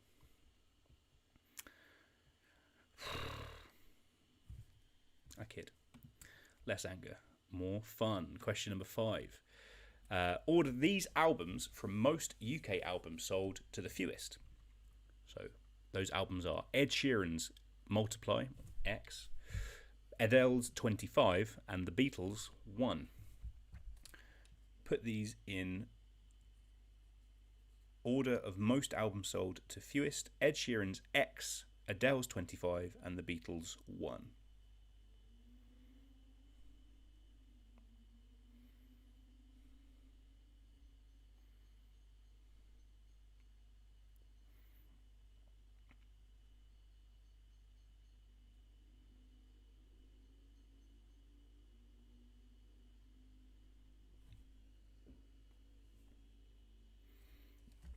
Order these albums from most UK albums sold to the fewest. Ed Sheeran's Multiply, Adele's 25, and the Beatles' 1. All amongst the best-selling albums of all time. I don't think they're quite near the top. I think the best-selling in this country is Queen's Greatest Hits 1, and ABBA Gold is the second best-selling, I think. I'm pretty sure. And I think Sgt. Pepper's is the third most best-selling. But out of these 3 albums with short titles, what's the most best-selling and what's the least. Question number 6. Order these TV shows from most episodes to fewest. All hospital-based. Those are Grey's Anatomy, ER, and Casualty. Order these TV shows from the most episodes to the fewest. Grey's Anatomy, ER, and Casualty.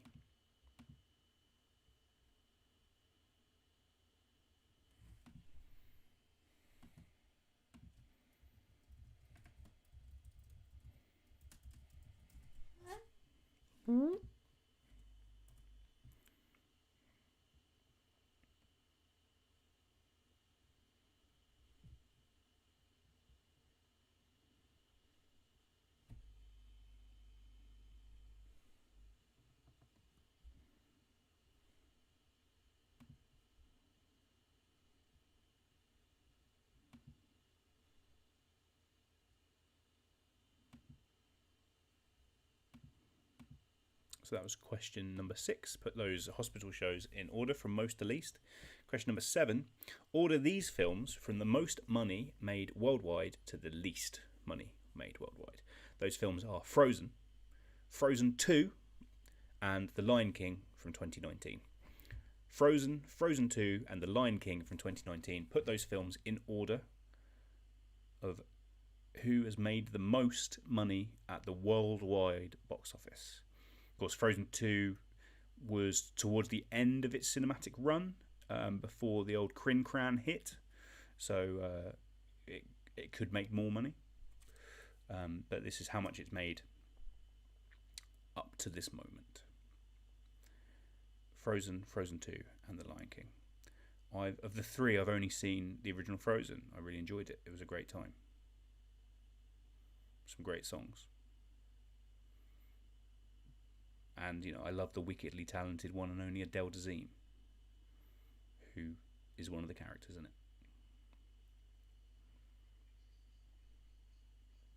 That's question number 7. Order these films in terms of who has made the most money, most first, least last. Tom says box office total, just box office, Tom. It's not easy to get figures for, video releases and stuff, and obviously one of them is still at the cinema, so wouldn't have release elsewhere in order to judge on. So yeah, just the worldwide box office total would be perfect, thank you. But otherwise, other than Tom's comment, pretty quiet this round, which always shows me that you guys are having to do a big old think, which I love to see. So that's question number 7.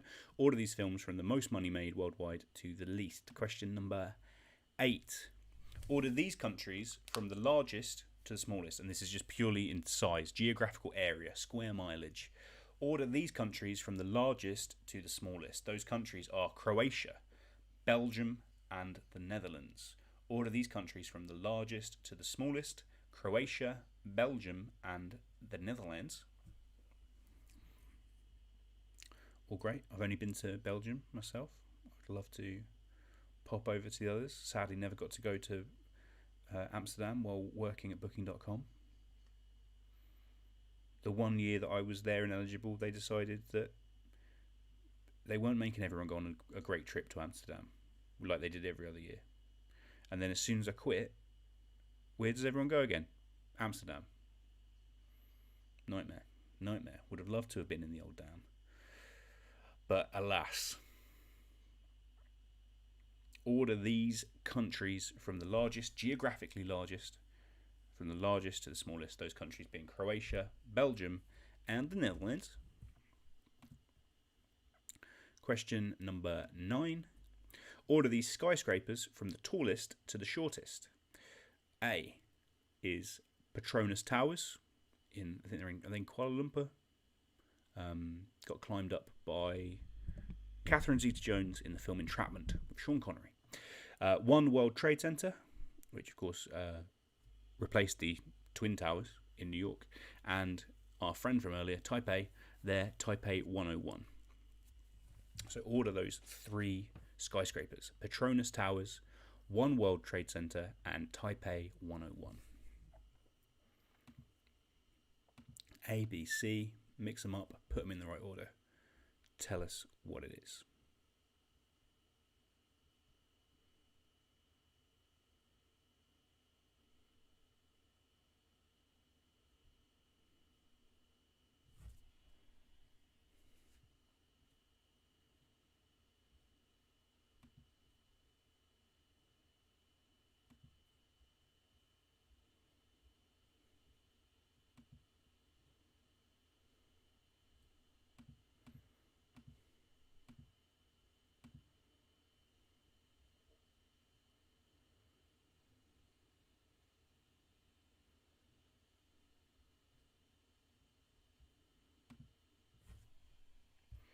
question 9. And finally, question number 10. Order these Bronte sisters, a return after their appearance in the Connections round last week. Order the Bronte sisters from the most novels written to the fewest. Those are Emily, Anne, and Charlotte. Order them from the most novels written to the fewest novels written. A, B, C. Pop them in order.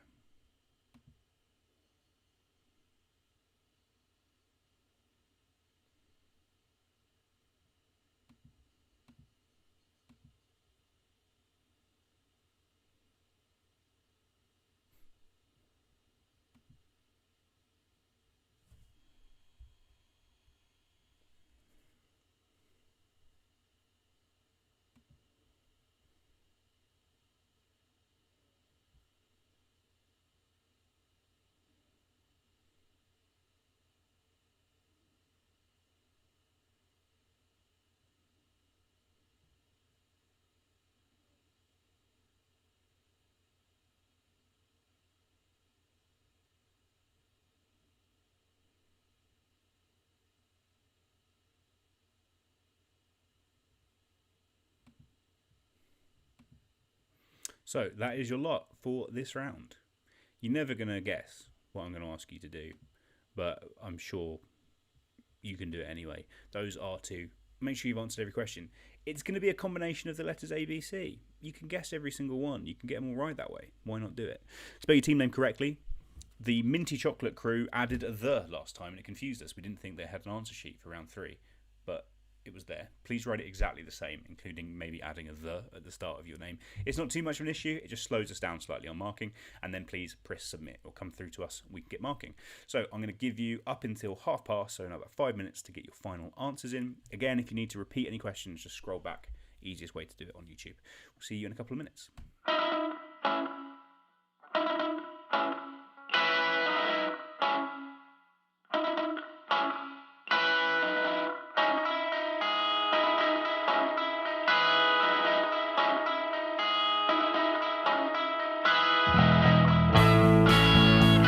And lately you haven't been listening the way you used to be near me, but I can't let it go.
baby.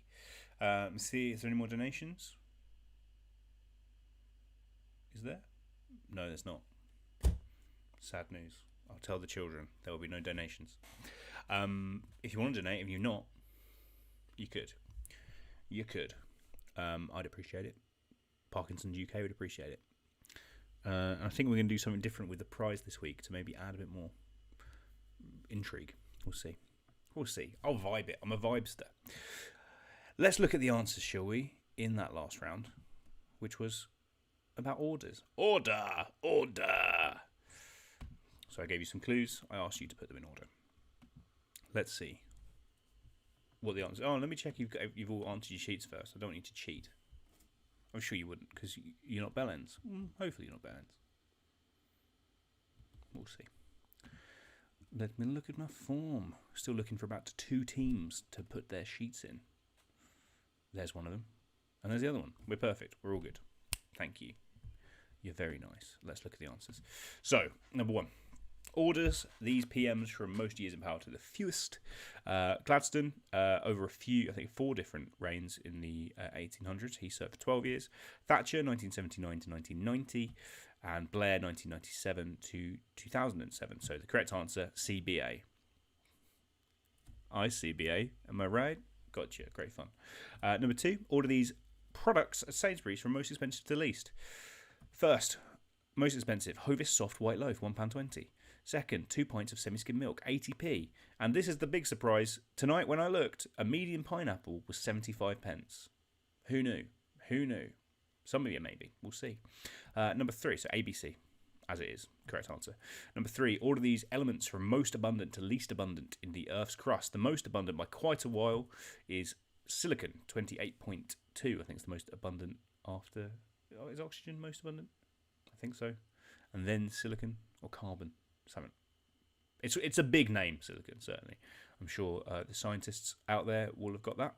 Second, iron, 5.6. And finally, sodium, 2.3. So BCA, correct answer. Number 4, order these Premier League goal scorers from most goals to the fewest in the Premier League. Number 1, Sergio Aguero on 180. Not out. He can still add to that tally. He's currently the 4th goaliest striker after Alan Shearer, Wayne Rooney and Andy Cole. Only 7 to go until he moves up to 3rd, I think. Then it's Frank Lampard, 177 from midfield. Very impressive feat. And then Thierry Henry, 175. So ACB. Number 5, order these albums from most UK albums sold to the fewest. The most of these is Adele. She sold 3.6 million copies of 25, her most recent album. I think Adele's 21 sold even more than that. I think that's nearer 5 million and is one of the top 5 best-selling albums of all time. Ed Sheeran then at 3.4 million with Multiply, and the Beatles, their best of, the only number 1 collection, only a measly 3.2 million. So BAC, correct answers. Number 6, order these shows from most episodes to the fewest. Number 1 is Casualty, 1,174 episodes. Pretty unsurprising, they've been on for about 30 years. But these all shows with a lot of episodes. Number 2, Grey's Anatomy with 363, and they're still running, so they can get higher. Probably won't reach Casualty numbers, but still. And finally, ER with 331 episodes. So the correct answer there would be CAB, CAB. Number 7, order these films from most money made at the worldwide box office to the least. The most of any of these 3 is The Lion King, £1.5 billion grossed. Second most is Frozen 2, 1.4 billion, so still could overtake The Lion King, but hasn't yet. And number 3 was Frozen, 1.2 billion. So the correct answer there, CBA. Can't be asked again. I did these all randomly, so some will repeat more than others. Order these countries from the largest to smallest: Croatia, Belgium, Netherlands. The biggest of the 3 is Croatia, 22,000 square miles. Netherlands is 16,000 square miles, and Belgium is 12,000 square miles. The correct answer there, ACB. Only 1 letter off ACAB. Shame. And number 9, order these skyscrapers from the tallest to the shortest. The tallest of the 3 is One World Trade Center. Is 1,776 feet tall. made to be specifically that tall because, of course, the Declaration of Independence was signed in 1776. Next, 100 feet smaller is Taipei 101, which at one time was the tallest building in the world, I think, until the Burj Khalifa overtook it. And then the Petronas Tower is a measly 1,483 feet. So the correct answer for question 9 would be B, C, A. And finally, question number 10, order the Bronte sisters from the most novels to the fewest. First, Charlotte, she had 4 books. Then Anne, 2. And finally, Emily, 1. Wuthering Heights. If you write a book that good, you only need 1. And the correct answer there, CBA, once more. CBA came up quite a lot. I'm not saying I CBA. I can be asked. I hope I have. Anyway, so that's your answers there.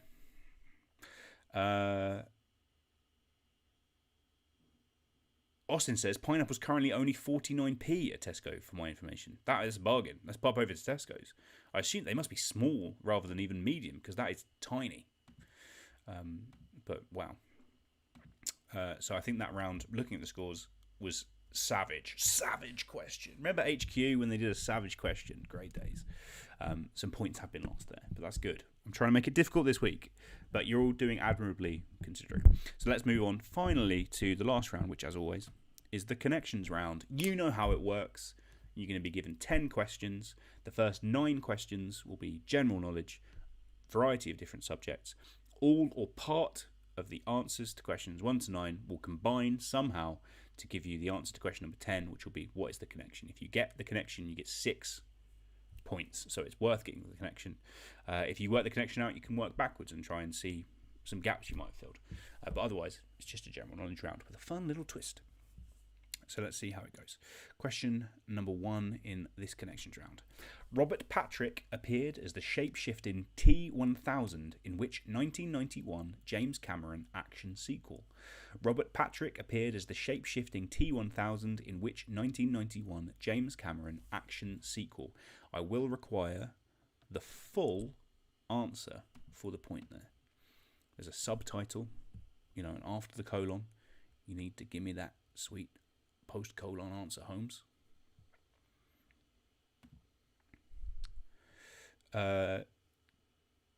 Paige says that she's done well, and then she does laughing, crying emojis, so maybe not.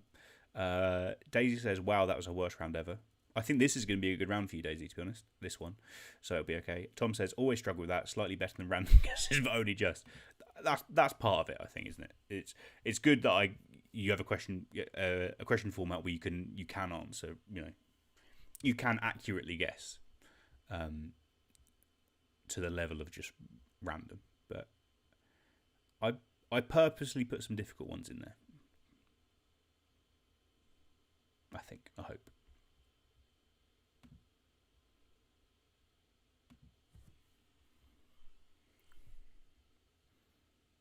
So that was question number 1. Robert Patrick appeared as the shape-shifting T-1000 in which 1991 James Cameron action sequel. Question number 2. By what name was the Nobel Peace Prize winner Agnes Gongche-Bajorhu better known? By what name was the Nobel Peace Prize winner Agnes Gongche-Bajorhu better known? To be honest, I don't know if that is the exact way of saying it. I've always heard it as Agnes Gonka-Bajonka, but that's by Richard Herring, and he says things that aren't always true. I will say that.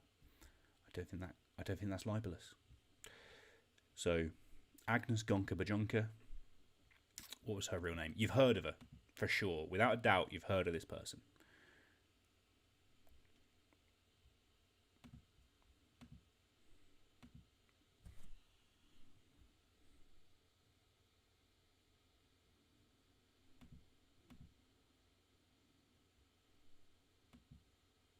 So that's question number 2. By what name was the Nobel Peace Prize winner Agnes Gongche-Bajorhu better known? My apologies to the people who speak that language that I won't say because it might give it away. Question number 3.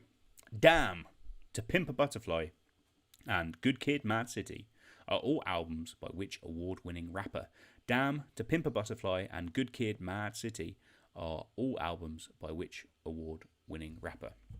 Is it Good Kid MAAD City? I've always read it as Good Kid Mad City, but now I realise I've never actually heard it said out loud. So it could be Good Kid MAAD City, but I doubt it. Got another donation. Who's it from? Diddly-doo. It's from Rodri. Thank you very much, Rodri. Very kind of you. A great fan of the quiz. Rodri, I didn't know before this quiz. Like many of you, there's people I just didn't know before this quiz.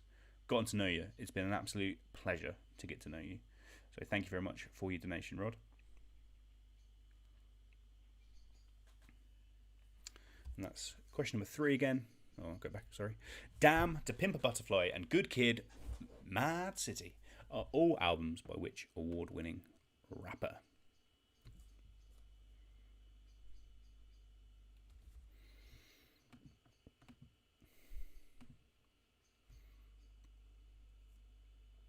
Question number 4. This one's hard, and by that I mean it's a question that I wouldn't have got the right answer to, which is basically what hard means, I think, in my quizzes. But I try and write things I don't know, and this seemed, if you do get it, I think it will really help you with the connection, and that's why I wrote it. But I wouldn't have got it personally. So, the plays The Constant Wife and The Letter were written by which turn-of-the-century writer who gives his name to a literary award for under-30s? The plays The Constant Wife and The Letter were written by which turn-of-the-century writer who gave his name to a literary award for the under-30s? I wrote that question. So we've got 30 teams tonight. If 5 teams get that answer correct, I will be shocked. But an important writer, by which I mean he's got a lengthy Wikipedia page. But yeah, I'd like to. This is a definitely hard question. But it might be one of those ones where you work the connection out and then you think, oh, it must be them because of this connection when you look back, which is how I try and do it.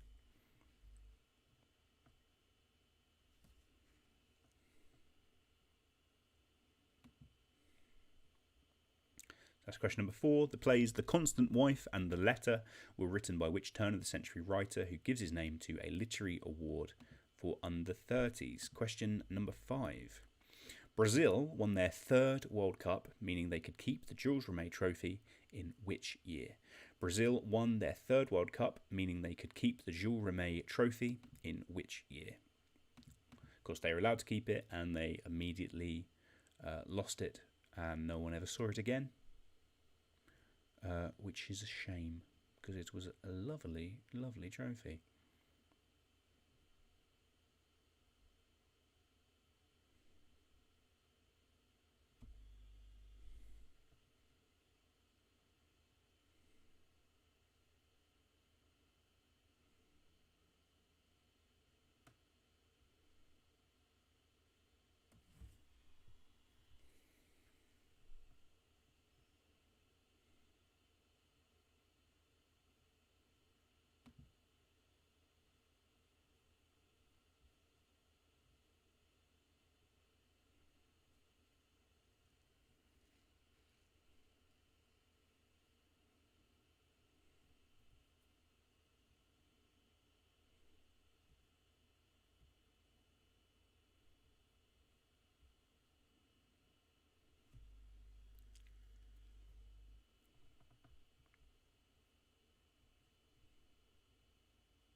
That's question number 5. In which year did Brazil win their 3rd World Cup? Question number 6.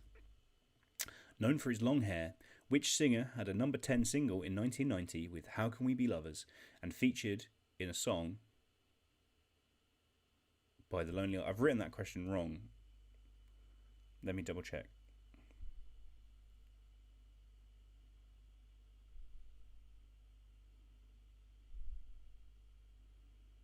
My apologies. Sometimes I don't alter my notes enough. Yeah, the song doesn't have his name. He's mentioned a lot in the song because he's very much alive as a character in the song. But the song has the name of a famous character. So, known for his long hair, which singer had a number 10 single in 1990 with How Can We Be Lovers and featured prominently in a song by The Lonely Island in 2011?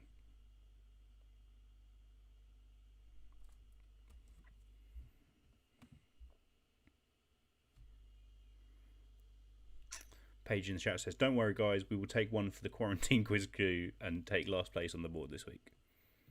Well, don't call yourselves off too early.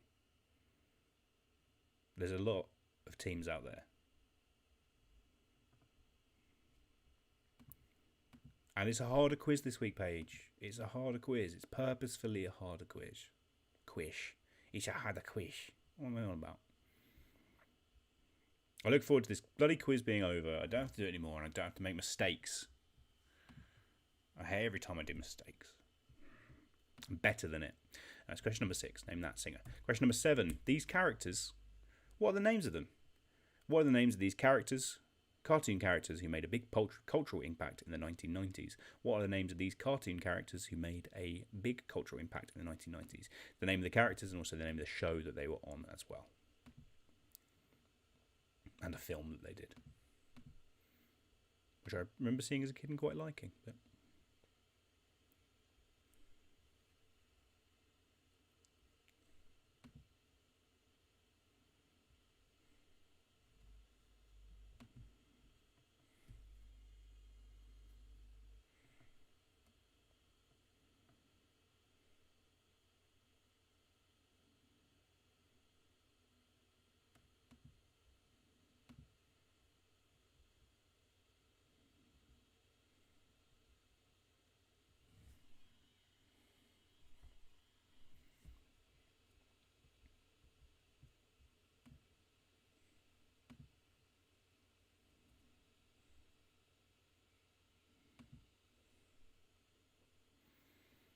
and it seems Tom Page and Phil are all battling in the chat to come last this week.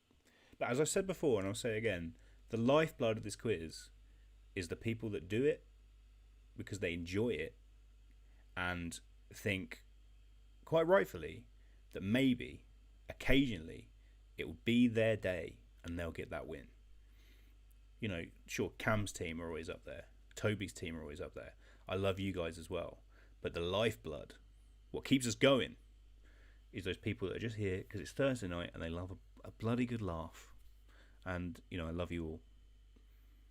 Should probably make you all trophies or something. I'll see what I can do. So that's question number 7. Name these cartoon characters.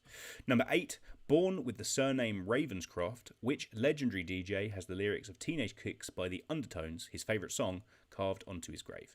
Born with the surname Ravenscroft, which legendary DJ has the lyrics of Teenage Kicks by the Undertones, his favourite song, carved onto his grave?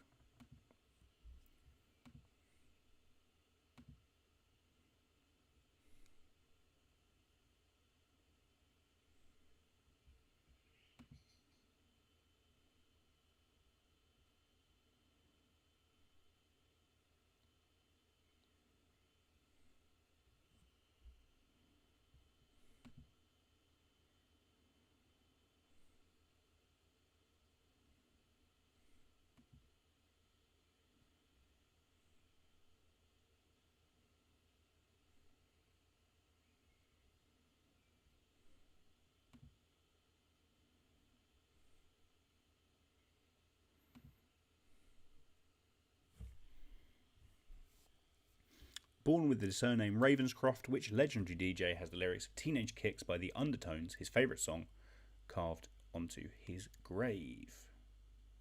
Oh, I got a couple more donations. Who are they from? From Freddie Coates, who says, message attractive. Thank you very much, Freddie. And from Harry Robertson, who also says, and this will shock you, message attracted. Thank you to both of those guys. I hope you got good feedback on your portfolios. I did, which was nice. I overused the word local, which I did. And Lisa was right to tell me that was redundant. But I just felt like I needed like an extra word here or there. And my angles could have been sharper. But otherwise, I'm pretty happy. She says some nice things. I'm pleased. I hope the same for you guys.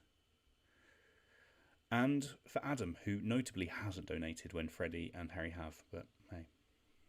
Or has he donated and I've forgotten? I can't remember. I just read out the names, guys. I'm not here to remember them. Anyway, so that's question number 8. And question number 9 is, of the 7 wonders of the ancient world, which is the only one that remains standing to this day?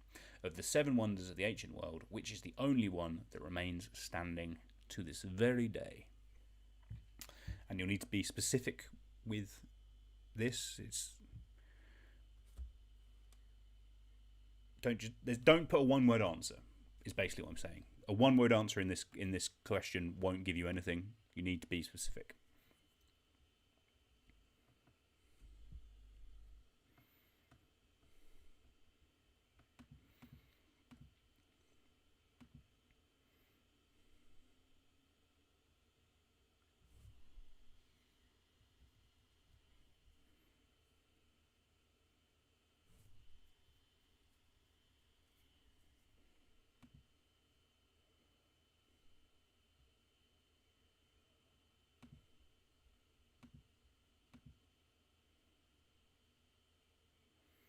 Fernandinho has had a red card for a handball in the Chelsea City game. Hopefully we can get this done and move on. Harry says, Scoop McJones, local reporter. Exactly. I'm being local. I'm making sure the local people know that it's local. It's a local paper for local people, and we'll have no trouble here. So those are your 9 questions, and of course, question 10, as always, what is the connection? So please look at your answers, find something, say what the connection is. If you get that right, you'll get 6 points. So, answer every question. If you work the connection out, move backwards, fill in your gaps. Spell your team name correctly, press submit, send it through to us. If you can do that, that'd be absolutely fantastic. We'll be back in, let's say, 4 or 5 minutes with the answers to those questions. Hopefully we can get everything done before 10. We'll see. It's unlikely. I'll see you in a moment.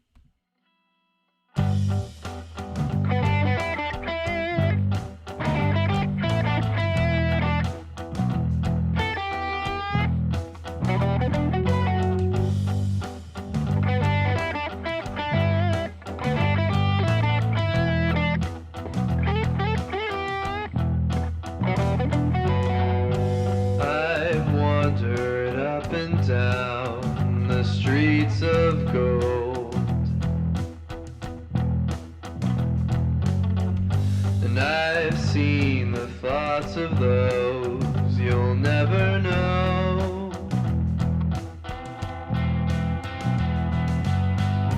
I carry wisdom that you can't ignore.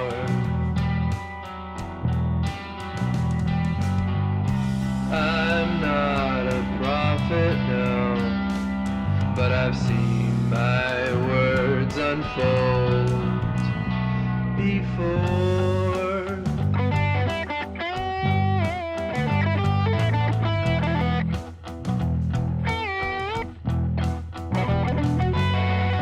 And I've seen the cities crushed beneath the flood.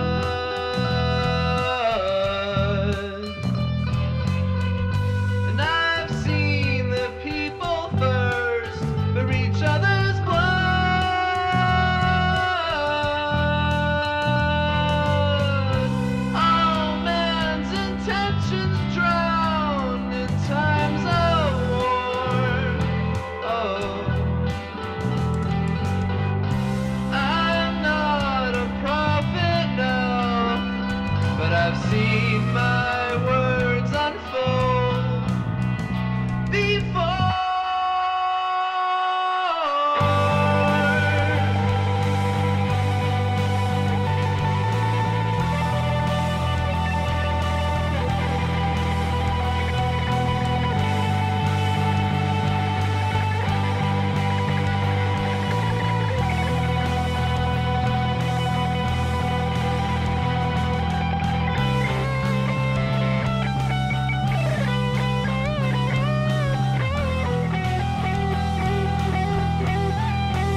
but I've seen my words unfold.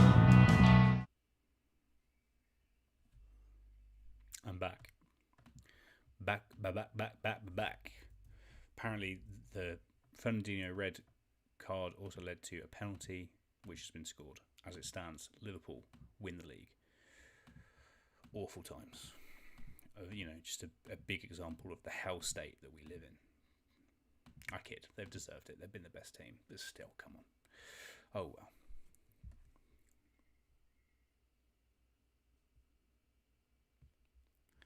Let me see what we can do. Checking you've all entered your sheets. Always like this first moment because it's when I realise, have you got the connection? Was it obvious enough?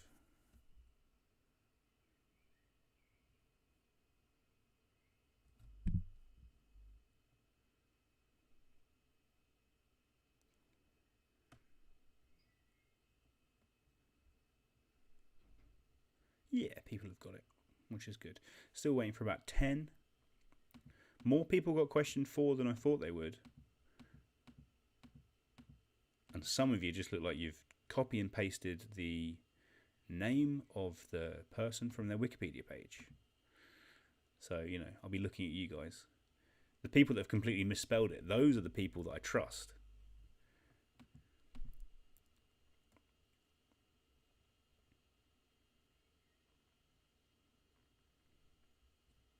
So about 5 more to get in the chat. Robinson says, a modern day John Caramel and Ron Waffle, 2 of the greatest reporters of all time, up on the old the Middlesbrough beat of the 60s and 70s. Very much want to replicate their work, especially when it comes to house fires relating to fireworks. And Nick Ryder says, it's just a game, really. It's just a game, which is just a great piece of advice you can't beat for life.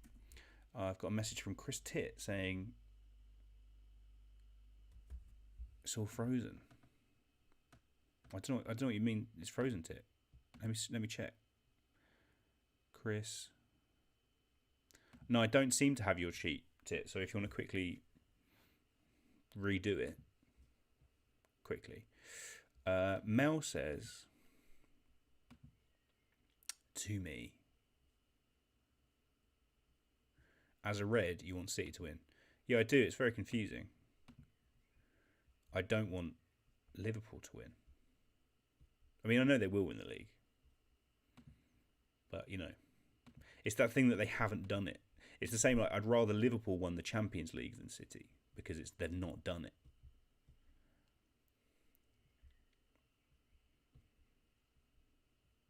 But it does seem like a very entertaining game at Chelsea. Chelsea love a game which lets them make another team win.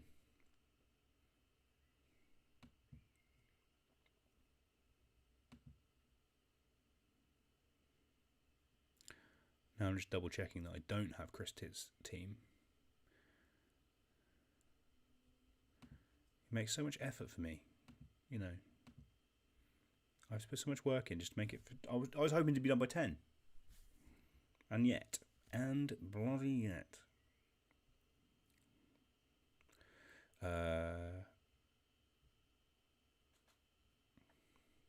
It's a shame when one team I've seen have had a really good round and got all the answers right, but then haven't got the connection. That is a shame. But I do like that one team has guessed the connection was a mixture of vowels and consonants, which is a lovely bit of business. Okay. I trust. As Tom Ive says, I've got his. I'm pretty sure I've got Tom's. Yeah, Tom, got yours nice and early, Tom. Thank you very much. Okay. I'm going to get the answers in, and hopefully I will just trust Chris Titt to get the correct answers in at the right time, because he's a trustworthy man. He's a teacher, and not one of those ones who's a paedophile. So, well, I hope not anyway. Anyway, let's see the answers then. In the connection round, the answers were: Robert Patrick appeared as the shapeshifting T-1000 in which 1991 James Cameron action sequel? That, of course, was Terminator 2 Judgment Day. You need the full title for the point. Terminator 2 would not do. You You needed the Judgment Day, because that's the bit with the challenges. Number 2, by what name was the Nobel Peace Prize winner Agnieszka Gongi-Berezonka better known? She was better known as Mother Teresa. Damn, To Pimp a Butterfly, Good Kid, Mad City, and Good Kid, Mad City are all albums by which award-winning rapper? They're by Kendrick Lamar. Number 4, The Constant Wife and The Letter were both by which turn of the century writer? They were both by Somerset Maugham. Number 5, Brazil won their 3rd World Cup. In which year? It was in 1970, following wins in 1958 and 1962. They would go on to win again in 1994 and 2002. 5 wins, the most of anyone.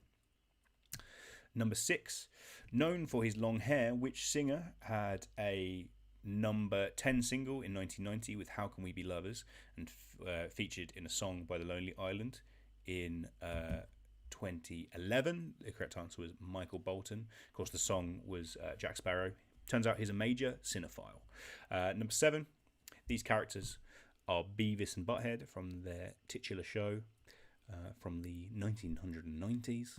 Question number 8, born with the surname Ravenscroft, which legendary DJ has Teenage Kicks by the Undertones carved on his grave. That is John Peel. He'll be very happy tonight up in heaven, or wherever he is, with Liverpool's win.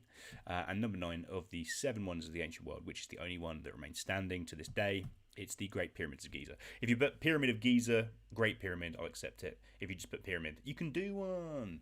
So, Terminator, Other, Kendrick Lamar, Somerset, 1970, Michael, Evis, John Peel, Pyramid, The Connection, Glastonbury Festival. Of course, it would have been this weekend had the old Crin Cran not gone on.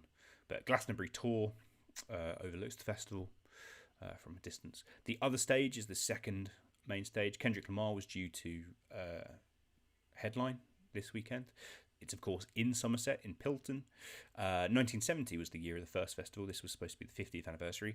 Michael Evis is the name of the man who runs the festival. John Peel, a great fan of the festival and supporter of the festival. He gives his name to the what formerly was the New Band's tent, but is the biggest tent. Is it the biggest tent? I think it's the biggest tent. It's a big tent. It's like the third or fourth major stage. And, of course, the Pyramid stage, the big main stage of the festival. So, those are your answers.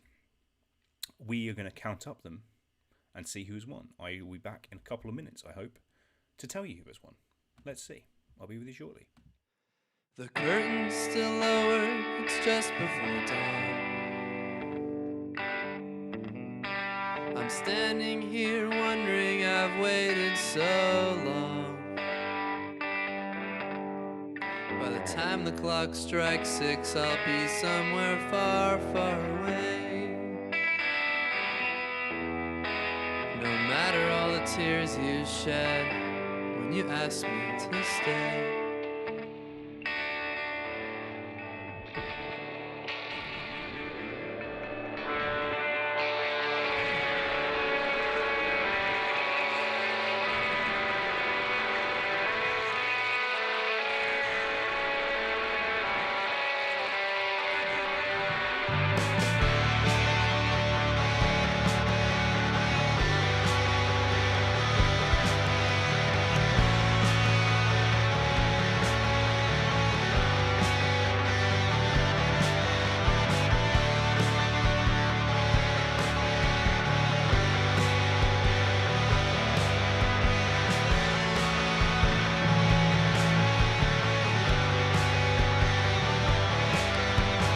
Went to the doctor, said I don't feel so good.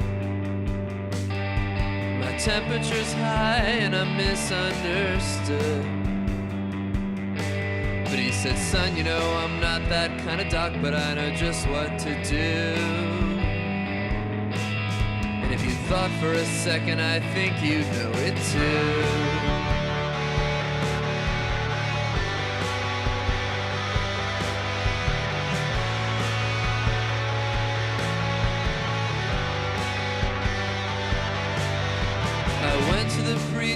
Said, Father, I've sinned. I spent my whole life living out on the fringe. said, son, you know, well, that's not a sin, but I know just how you feel. Yeah. I think you should go out and find something real.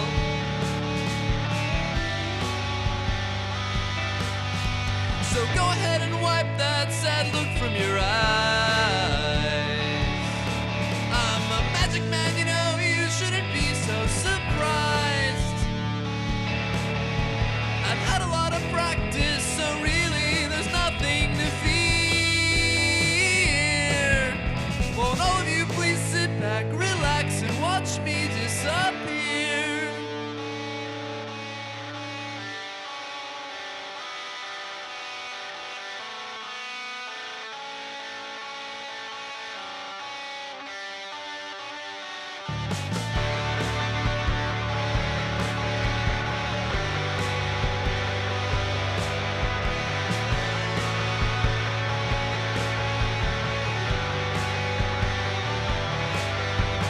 Yesterday I spoke to the delivery man.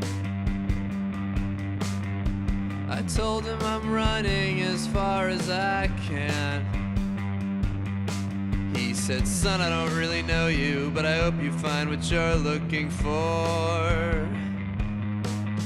And if you gotta go, you ought to do it with style, you know.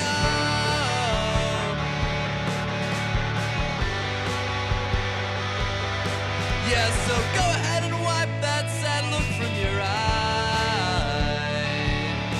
I'm a magic man, you know, you shouldn't be so surprised. No, I've had a lot of practice, so really there's nothing to fear. So all of you please sit back, relax, and watch me disappear. Yeah, so all of you please sit back, relax, and watch me disappear.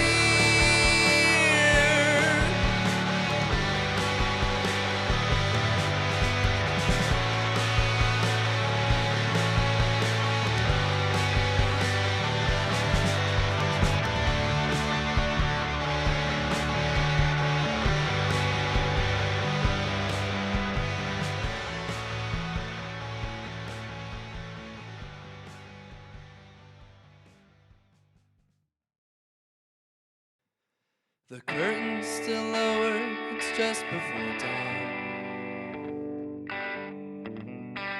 I'm standing here wondering I've waited so long. By the time the clock strikes 6, I'll be somewhere far, far away. No matter all the tears you shed when you asked me to stay.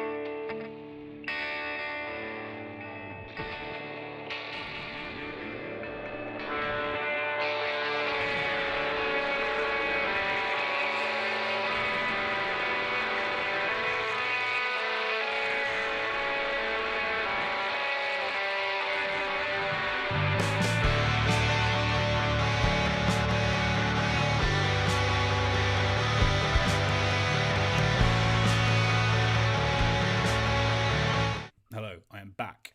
We have a winner, excitingly. First donations, got another donation from Daisy. Thank you very much, Daisy. In fact, the connection round there was minorly inspired by Daisy, who is a big Glastonbury goer. I know her and her wonderful boyfriend Adam met at Glastonbury 5 years ago this weekend, and sad they can't be there. So I hope you guys have a lovely time together.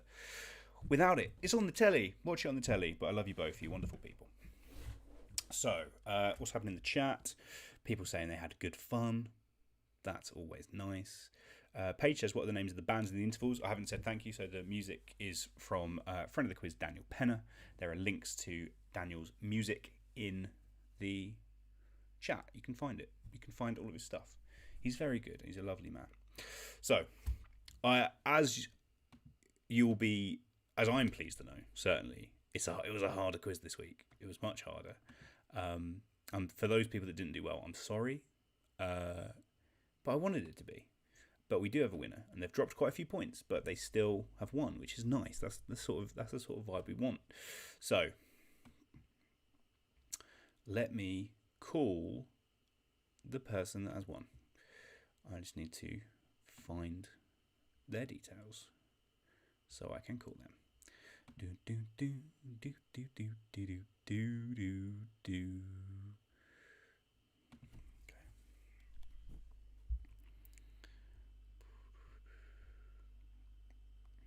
If you haven't donated already, by the way, you can. Nothing's stopping you. Luckily, we've made good money this week, so we'll be able to donate to the winners and to charity, which is lovely. Thank you. So let me call the winner now.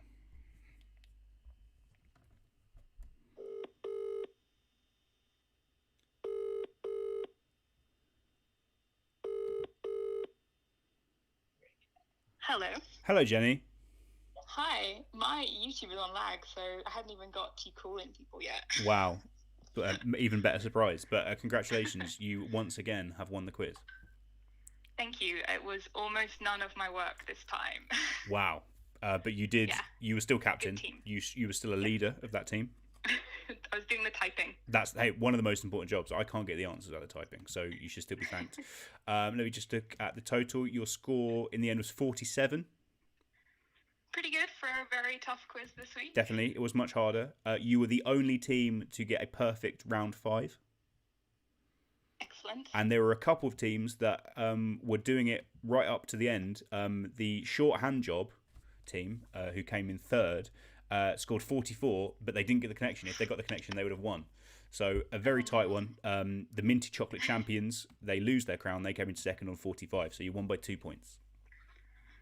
Well, it was a tough one this week, but we really we had a smaller team, but we have to shout out to Louise and Bill, who were just getting us with the football questions that we never, ever know. Yeah, that's what you need sometimes. You need those people Desperately need to plug those holes. Louise Well, and Bill when it comes to those. Well done on your team's second win.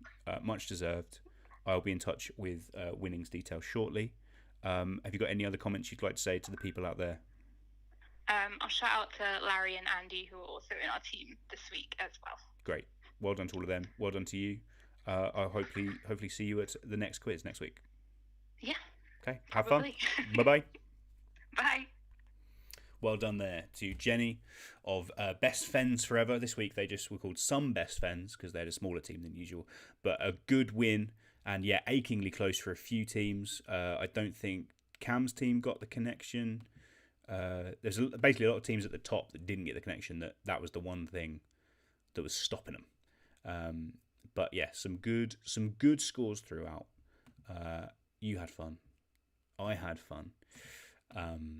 Which is what it's all about, isn't it, really? So, if you've not donated already, it's not too late. You can still do it. You can go to that website, paypal.me/LJ47. Donations this week going to Parkinson's UK, an important charity. I'm sure you'll agree. As discussed earlier, next week you will not be seeing me. You'll be seeing Helen, who will be doing a bang-up job, I'm sure. I'm really, really looking forward to seeing what she has to offer. And then the week after that, week 16, it'll be the last quiz for this run anyway. We'll come back. We'll do some other stuff, I'm sure. But, yeah, for now, 2 quizzes left and only one with this mug. So it's been fun. It's been real. It's been tight.